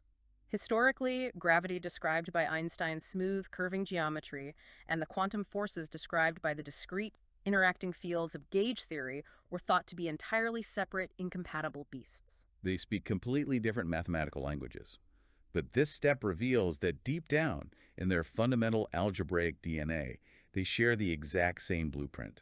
General relativity is just a gauge theory, where the field is the geometry of space itself, and the force you feel, gravity, is just the field strength of that geometry. Gravity isn't some weird outlier. Mathematically, it's operating the exact same machinery as electromagnetism. This hidden unity is breathtaking. It's the kind of profound realization that makes every single cramp in your hand from writing out those indices completely worth it. Absolutely. Does that fully explore the structural pattern and its profound implications for unified physics? I believe we've given it the weight it deserves. The bridge between relativity and gauge theory is clearly eliminated and verified. Let's proceed to the final section of the source text. The text concludes with Step 7, philosophical insight. The author turns back to the derivation we just completed and asks the fundamental questions that should naturally be echoing in your mind. The text asks, why do first-order terms vanish? Why only connection rates of change in products? We saw the math cancel out, but what is the physical reason it happened? The author provides the pure geometric truth to answer this. They state that curvature is not merely the distortion of the coordinate system. We discussed earlier how the raw Christoffel symbols handle that basic distortion. The true, fundamental nature of curvature, as defined by the Riemann tensor we just built, is the angle a vector returns to when moved along the coordinate system. To visualize this, we need to talk about parallel transport. It's my favorite analogy in geometry. It's perfect for this. Imagine you are standing on the equator of the Earth, facing due east. You are holding a spear, and it is pointing straight ahead of you, due east. Now you begin to walk straight up a line of longitude to the North Pole. As you walk, you are incredibly careful to never twist the spear. You keep it pointing in the exact same orientation relative to your path. This is parallel transport. You're maintaining the vector's orientation locally. Right. When you arrive at the North Pole, you are facing north, but your spear, which you never turned, is now pointing perfectly sideways, due south, along a line of longitude. Now, while standing at the pole, you sidestep 90 degrees around the Earth's axis, keeping the spear locked in its orientation. Finally, you walk straight back down a new line of longitude to the equator. When you arrive back at the equator and look at your spear, it is no longer pointing east. It is pointing due north. It has rotated 90 degrees. Even though you were meticulously careful to never locally twist or rotate the spear at any point on your journey, the underlying curved geometry of the Earth forced it to rotate. That rotation, that angular deficit, is the literal physical manifestation of the Riemann curvature tensor.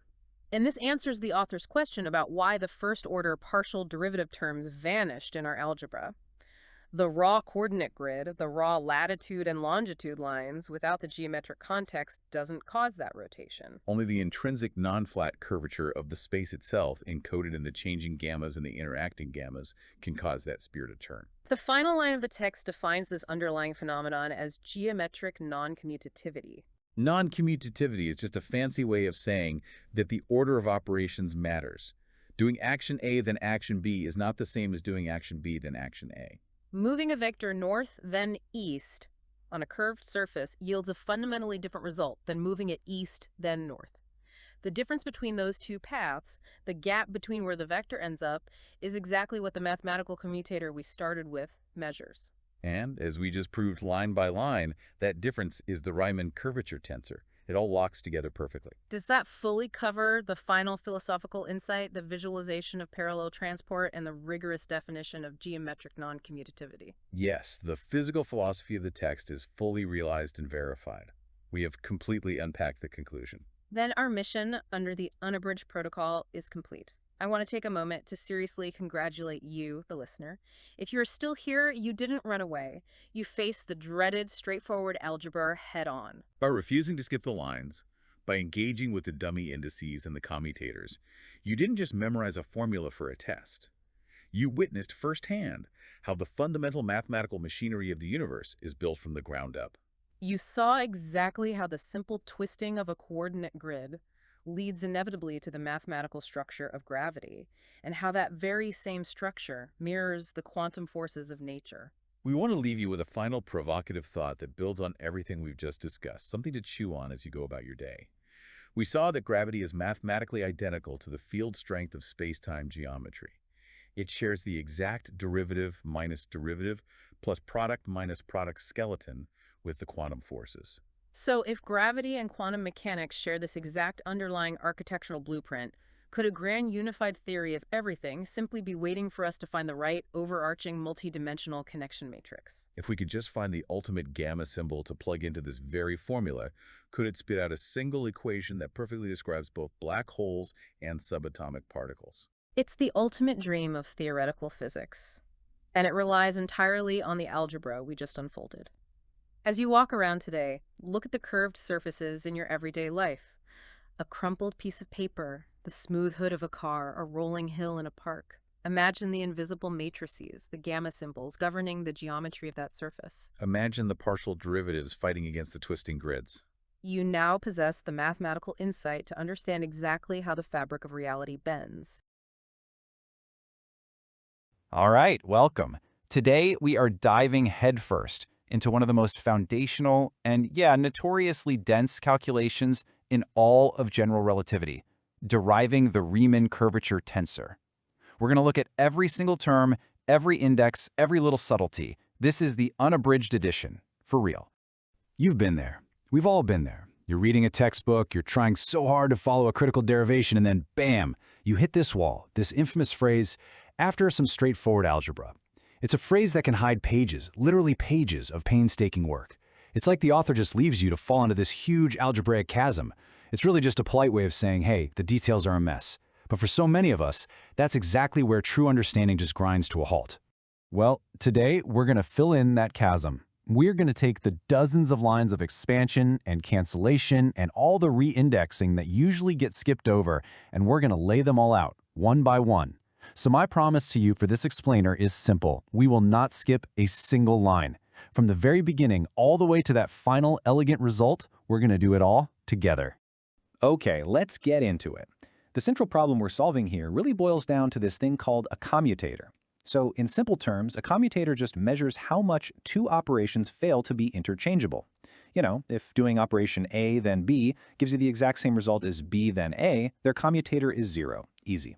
But if the order matters, the commutator is non-zero and it tells you precisely what that difference is. And in physics, it turns out that non-zero commutators often point to the most fundamental, most interesting features of a system.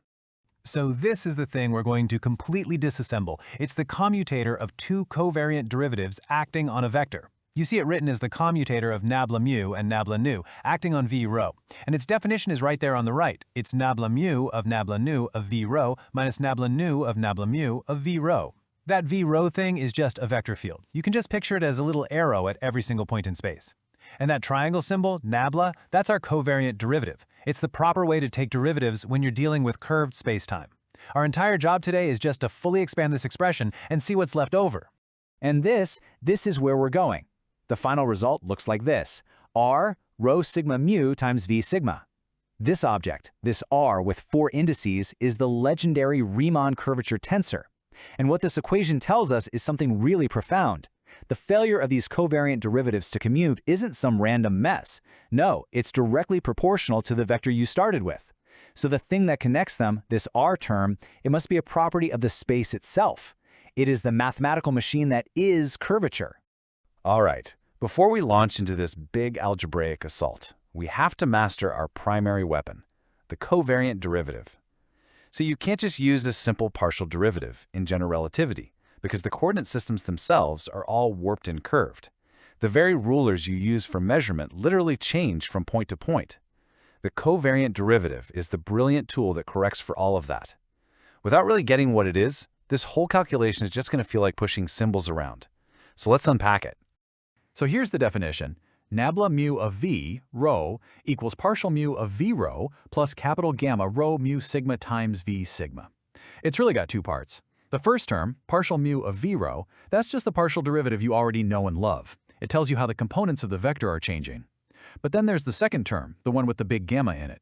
That's the correction. Those gamma symbols are called the connection coefficients. And what they do is they tell you how the basis vectors themselves are changing, which corrects the simple derivative to give you a true coordinate-independent measure of change. It's pretty clever. And now, the assault begins. We're going to focus only on the first half of the commutator, just that positive term, nabla mu of nabla nu of v rho. We're going to apply the definition of the covariant derivative twice, being super careful, expanding everything as we go. This is where all the complexity is born. Okay, let's see how this builds step by step. First, step 1. We just apply our definition to the term inside the parentheses. And you'll notice I've used lambda as the dummy summation index here. That's just to avoid any confusion later on. Then, for step 2, we apply the outer derivative nabla mu to that whole thing. And since the covariant derivative is linear, we can just distribute it across the sum, which gets us to step 3. So now we've broken our big problem into 2 smaller, more manageable problems to solve. Now, when we go to tackle that second piece, nabla mu of capital gamma rho nu lambda v lambda, we have to be careful. We're taking the derivative of a product. A really common mistake is to treat those connection coefficients, the gammas, as if they're constants. They're not. They are functions of your position in space. So since both gamma and v change from point to point, we absolutely must use the product rule. This is a super critical step where a lot of errors get made.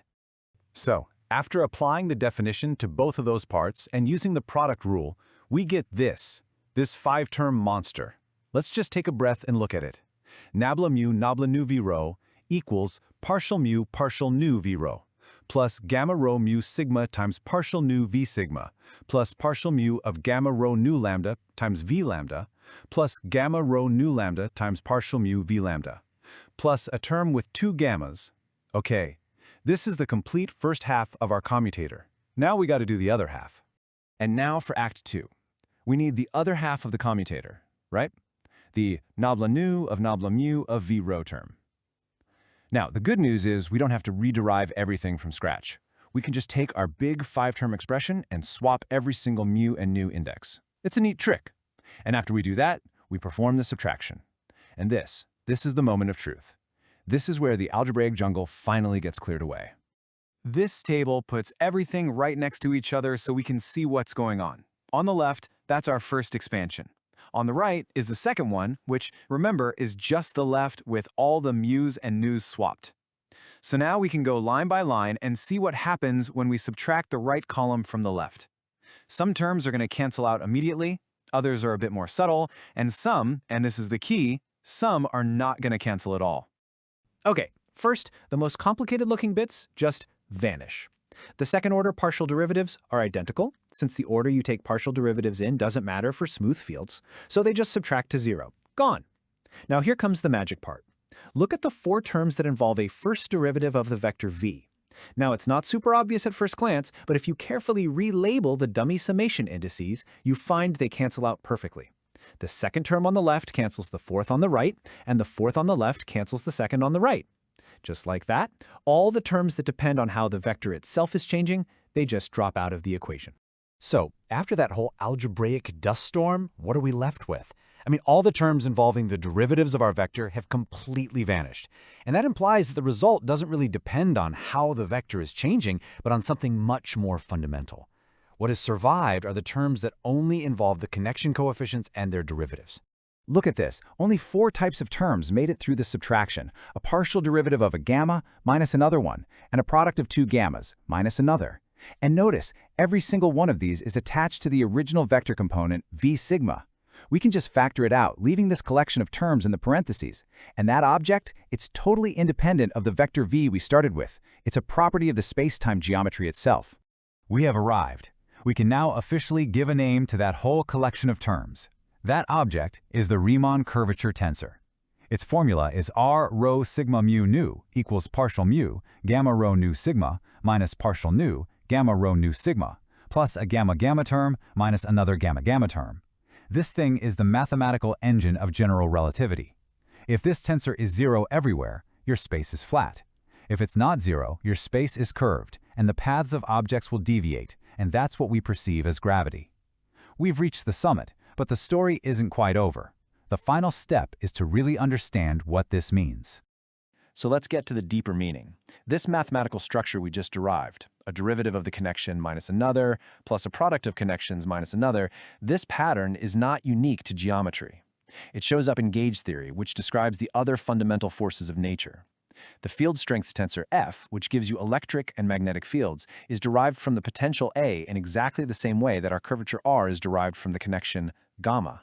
It's the same pattern. And this leads to one of the most profound statements in all of theoretical physics. This analogy, it's not a coincidence, it's a deep physical truth. Curvature is the field strength of the gravitational connection. So just as electric and magnetic fields tell you the force you'd feel from the electromagnetic potential, the Riemann tensor tells you the tidal force you'd feel from the gravitational potential, which is the geometry of spacetime. And so we end with this question.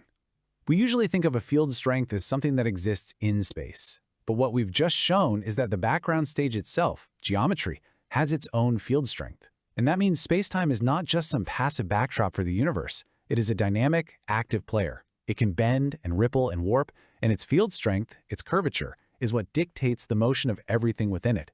That is the core lesson of this long derivation and the central mind-bending idea of general relativity.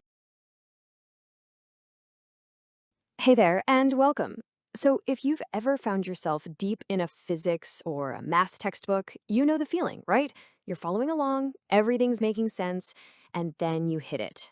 That one sentence that just skips like a dozen pages of work and leaves you totally stranded. Well, today we are going after the absolute worst offender of them all. And here it is.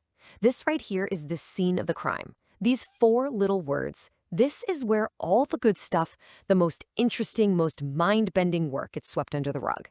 It's like a magician's puff of smoke, you know, designed to jump from a super complex problem straight to a nice, neat answer. But not today. We're not letting them get away with it this time. So here's our mission. We are going to do the one thing the textbook refused to do. We're going to unpack that so-called straightforward algebra.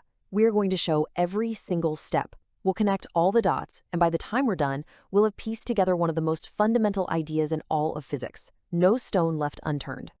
Okay, meet our primary suspect. This thing is called the commutator. Now, it looks pretty terrifying, I'll give you that, but the question it's asking is actually pretty simple. It's basically asking, hey, what's the difference if I measure a change in the x direction and then the y direction versus doing the y direction first and then the x? Now, if you're on a flat piece of paper, the answer is nothing. The order doesn't matter. But in curved spacetime, the answer is, well, it's everything. The secret to what makes our universe curved is hiding inside this very expression. Right, so to crack this case, we've got to start with our #1 investigative tool.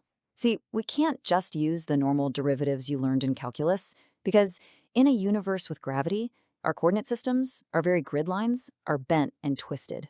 We need something beefier. And this is it. This is the covariant derivative, and it is the absolute star of our show today. This formula isn't just one thing, you see.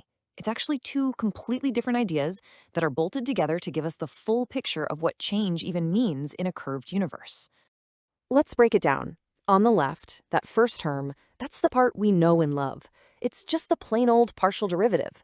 It tells us how the numbers that make up our vector are changing. But the term on the right, that's the new tricky part. It involves something called the Christoffel symbol. The best way to think about it is as a correction factor. It's there to account for the fact that your rulers are stretching and your protractors are twisting as you move around. You have to subtract out the change in your measuring tools to see how the thing you're actually measuring is changing. Okay, let's do this. The real forensic analysis starts right now. We are going to take our commutator suspect and pull it apart, piece by piece, starting with that very first term. We're literally applying one covariant derivative to another one. And yeah, this is where the algebra starts to get a little hairy, but don't worry, we've got a plan. And here's our roadmap, just so nobody gets lost in the weeds. First, we'll write out what that inner derivative is. Then we'll apply the outer derivative to that whole mess. The really crucial step is number 3, using the product rule. That's what's going to explode this thing into all the little individual terms, all our little algebraic clues that we need to solve the case. All right, first things first, we apply our outer covariant derivative to the first piece of the inner term. This one's pretty simple. It just follows the definition we already have. What we get out is a normal second derivative, plus another term that has a Christoffel symbol mixed with a first derivative. Okay, 2 clues are officially in the evidence bag. And now for the part the textbooks just love to hand-wave away. We still have to apply our derivative to the second chunk of that inner term. And if you look closely, you'll see it's 2 things being multiplied together, which means, oh yeah, we have to use the product rule. It's going to get a little messy, but just stick with me. It's just a process. And boom, here's what the product rule spits out for us. 3 more clues for our collection. And you can start to see some patterns here, right?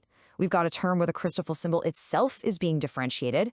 We have another term with a single derivative of our vector. And then we have this really gnarly-looking thing with 2 Christoffel symbols multiplied together. So we take all 5 of those clues, we put them all together, and we get this.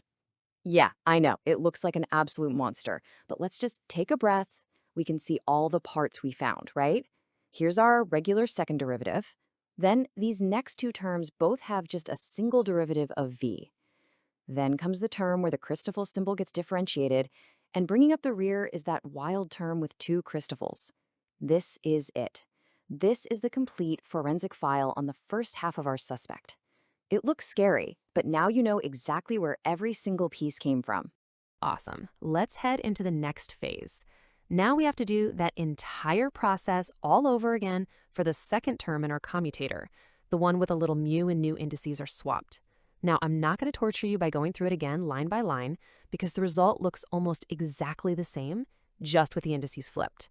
The real magic, the thing we've been waiting for, happens when we subtract one of these monsters from the other. And here we go. This is the climax of our whole investigation. We've got our 2 giant expressions side by side. At first glance, it looks like subtracting them is just going to make an even bigger mess. But just watch. This is the moment of truth. And poof, gone. The very first terms in each expression, the second partial derivatives, are the first to go. Why? Because for any nice, smooth function, the order you take partial derivatives in just doesn't matter. Taking the derivative with respect to x, then y, is the exact same as y, then x. So when you subtract them, you get 0. Easy. But wait, the show's not over. Take a really close look at the 4 terms that have a single derivative of our vector v. You'll notice that they actually come in identical pairs between the 2 expressions. So when we subtract the bottom line from the top line, they cancel out too. They completely vanish. This right here, this is the straightforward algebra the textbook didn't want you to see. So what does this great cancellation tell us? It tells us that most of the complexity we generated, all those different terms that involve derivatives of the vector v, it was all just noise. It was a distraction, a red herring, hiding the real signal underneath. So, what's left? After all that algebraic dust has settled, what clues actually survived the great cancellation? This is it, the final act of our story. We're about to assemble the remaining pieces and finally reveal the true identity of our commutator. Here they are, the 4 survivors. And I want you to notice something amazing here. The vector v itself and all its derivatives, they're not part of the action anymore. All that's left are terms made up of our coordinate correction factors, those Christoffel symbols, and their derivatives. The answer has nothing to do with the vector we were measuring. The answer is about the space the vector lives in. And this brings us to the final beautiful reveal. We can take those 4 leftover terms, bundle them all up into one brand new object, and we give it a name, the Riemann curvature tensor. And the name says it all. This is it. This is the mathematical machine that perfectly and completely describes the curvature of spacetime. And look at that. Our mystery is solved. That messy, complicated commutator we started this whole journey with, it turns out it's actually something incredibly simple and profound. It's just the Riemann curvature tensor acting on our original vector. We've traded a complicated process for a single elegant object. We did it! We wrestled that algebra to the ground and we won. But now we have to ask the biggest question of all. So what? What does all this abstract math actually tell us about the real world? Why should we care? Because this isn't just some clever mathematical trick. The Riemann tensor, it's the absolute heart of Einstein's theory of general relativity. The curvature that this thing describes is gravity. The reason you feel a pull towards the Earth right now isn't some spooky force acting at a distance. It's because the mass of the Earth is literally bending space-time around you, and this tensor tells us by exactly how much. So what's the real takeaway here? It's that the deepest, most fundamental truths about our universe aren't hidden behind some impossible wall of genius. A lot of the time, they're just buried under a few pages of straightforward algebra. Algebra that if you just have a little patience and a roadmap, every single one of us has the power to unpack. Thanks for joining me on the investigation. Now, what are you going to investigate next? All right, welcome. Today, we're going on a bit of a mission. We're diving headfirst into one of the most notoriously complex calculations in all of physics. You know, one of those spots where students just get lost and textbooks just kind of wave their hands. We are going to demystify the origin of curvature itself. You've seen this line before, right? It's the physicist's version of, and then a miracle happens. It's this promise of simplicity that, let's be honest, is hiding a mountain of work. Well, today, we're treating this sentence as our scene of the crime, and we're the detectives who are not going to let it slide. That's exactly right. Our whole goal here is to do the work the textbooks skip. We are going to unpack every single term, every single product rule, and every cancellation to show you exactly what that straightforward algebra really means. For this equation, there's nowhere left to hide. Okay, let's get into it. Our investigation really begins by identifying our primary suspect, the mathematical object that's right at the heart of this entire mystery. And here it is. This is the commutator of two covariant derivatives acting on some vector v. Now, what this thing is asking is actually a pretty simple question. What's the difference if you take a derivative in one direction, then another, versus doing it the other way around? Now, in boring old flat space, the order doesn't matter at all, and this whole thing would just be zero. But in curved space-time, something else pops out, and our job is to find out what that something is. So to crack this case, we need the right tool for the job. We have to really understand the machinery we're about to use before we unleash it. So let's take a quick look at our primary piece of equipment. This right here is the covariant derivative. It is absolutely essential for doing calculus in a curved space. I know it might look a little intimidating at first glance, but it's really just made of two distinct parts, and we're going to break them down right now. Okay, so that first part is just the normal partial derivative you already know. It tells you how the components of your vector are changing as you move around. But the second part, the one with that big gamma symbol, that's the Christoffel symbol. That is the secret sauce. It's a correction term. It accounts for the fact that our coordinate grid itself, our map of spacetime, is stretching and curving. That's the part that knows about gravity. All right, our tool is ready to go. It is time to get to work. We are going to apply this thing to the first half of our commutator, that first big term. And folks, this is where the algebra begins. So here's our game plan, just so we don't get lost in the weeds. We're going to start from the inside and work our way out. First, we calculate that inner derivative. Then we take the derivative of that entire result. And yeah, that's going to involve the product rule because that second term has two pieces multiplied together. And finally, we'll just lay out all the terms we found. And here we go. After applying our plan, this is our first major piece of evidence. I know it's a bit of a beast, but you can see all the pieces, right? There's a second derivative term, a few terms with first derivatives of the vector, and some terms that are just those Christoffel symbols multiplied together. This is the result for the first half of our commutator. Let's hang on to this. Now we do the exact same thing all over again, but for the second half of the commutator. And this is what we get. Now take a really close look. Compare it to that first piece of evidence we just found. It's almost identical, isn't it? The only real difference is that the mu and nu indices are swapped. And that similarity, that is going to be the key to cracking this whole case wide open. Okay, this is the moment of truth. We have our two pieces of evidence, these two giant messy expressions. Now we do the main operation of the commutator. We subtract one from the other. And this, my friends, is where the magic is about to happen. So let's put them right next to each other. On the left, our first results. On the right, our second. We're about to subtract everything in that right column from the left. Look closely now. Can you see which terms are actually going to survive this? Let's start at the top with the most complicated looking terms, these second partial derivatives. In the first expression, we've got a derivative with respect to mu, then nu. And in the second one, it's nu, then mu. And poof, they are gone. Because for regular old partial derivatives, the order doesn't matter one bit. These two terms are exactly the same. So when we subtract them, they just go to zero. Nice. Our expression is already getting way simpler. Okay, now for the next batch. Let's look at all the terms that have just a single first-order derivative of our vector v. There are a couple in the first expression and a couple in the second. And this is the big one. This is the part the textbooks just wave away as straightforward. If you look carefully and match up the terms, you'll see that the terms with the first derivatives from the first expansion are exactly the same as the ones in the second, so they cancel out completely. It's an incredible, almost magical simplification that happens here. So, what's left after all that chaos? After the dust settles from this great cancellation, only these four terms survive.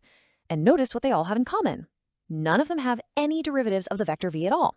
It's all just the connection coefficients, the Christoffel symbols, and their derivatives. These are our final clues. We've done it. We've broken down our suspect, we've compared the evidence, we've eliminated all the noise, and now it's time to assemble these remaining clues and reveal the true identity of our commutator. You see, those four terms that were left over, they aren't just some random jumble of symbols. They have a name. We group them all together into this new object, this R with four indices, and we call it the Riemann curvature tensor. So the whole point of this algebraic marathon wasn't just to find out that a bunch of stuff equals zero. It was to isolate this one specific fundamental object. And here it is. This is the final answer, and it's brilliant. The commutator of the covariant derivatives isn't zero. It is the Riemann tensor acting on the original vector. The failure of derivatives to commute is curvature. They are literally the same thing. Okay, so we did all this math, we followed all the steps, but what does it all mean? You know, why did we go through all this trouble just to find this Riemann tensor? What's its motive? Well, the motive is everything. The Riemann tensor is the mathematical description of curvature. If you take a vector and just slide it around a tiny closed loop in spacetime, this tensor tells you precisely how much it will have twisted and turned by the time it gets back to its starting point. In flat space, it comes back unchanged. In curved space, it doesn't. This is the heart of general relativity. This is gravity. So let's bring it all the way back to the beginning. That one little dismissive phrase from the textbook, it wasn't just hiding a few lines of messy algebra. It was hiding the very definition of curvature, the reason gravity works the way it does, and the fundamental geometric structure of our entire universe. And now, you've seen it all laid bare.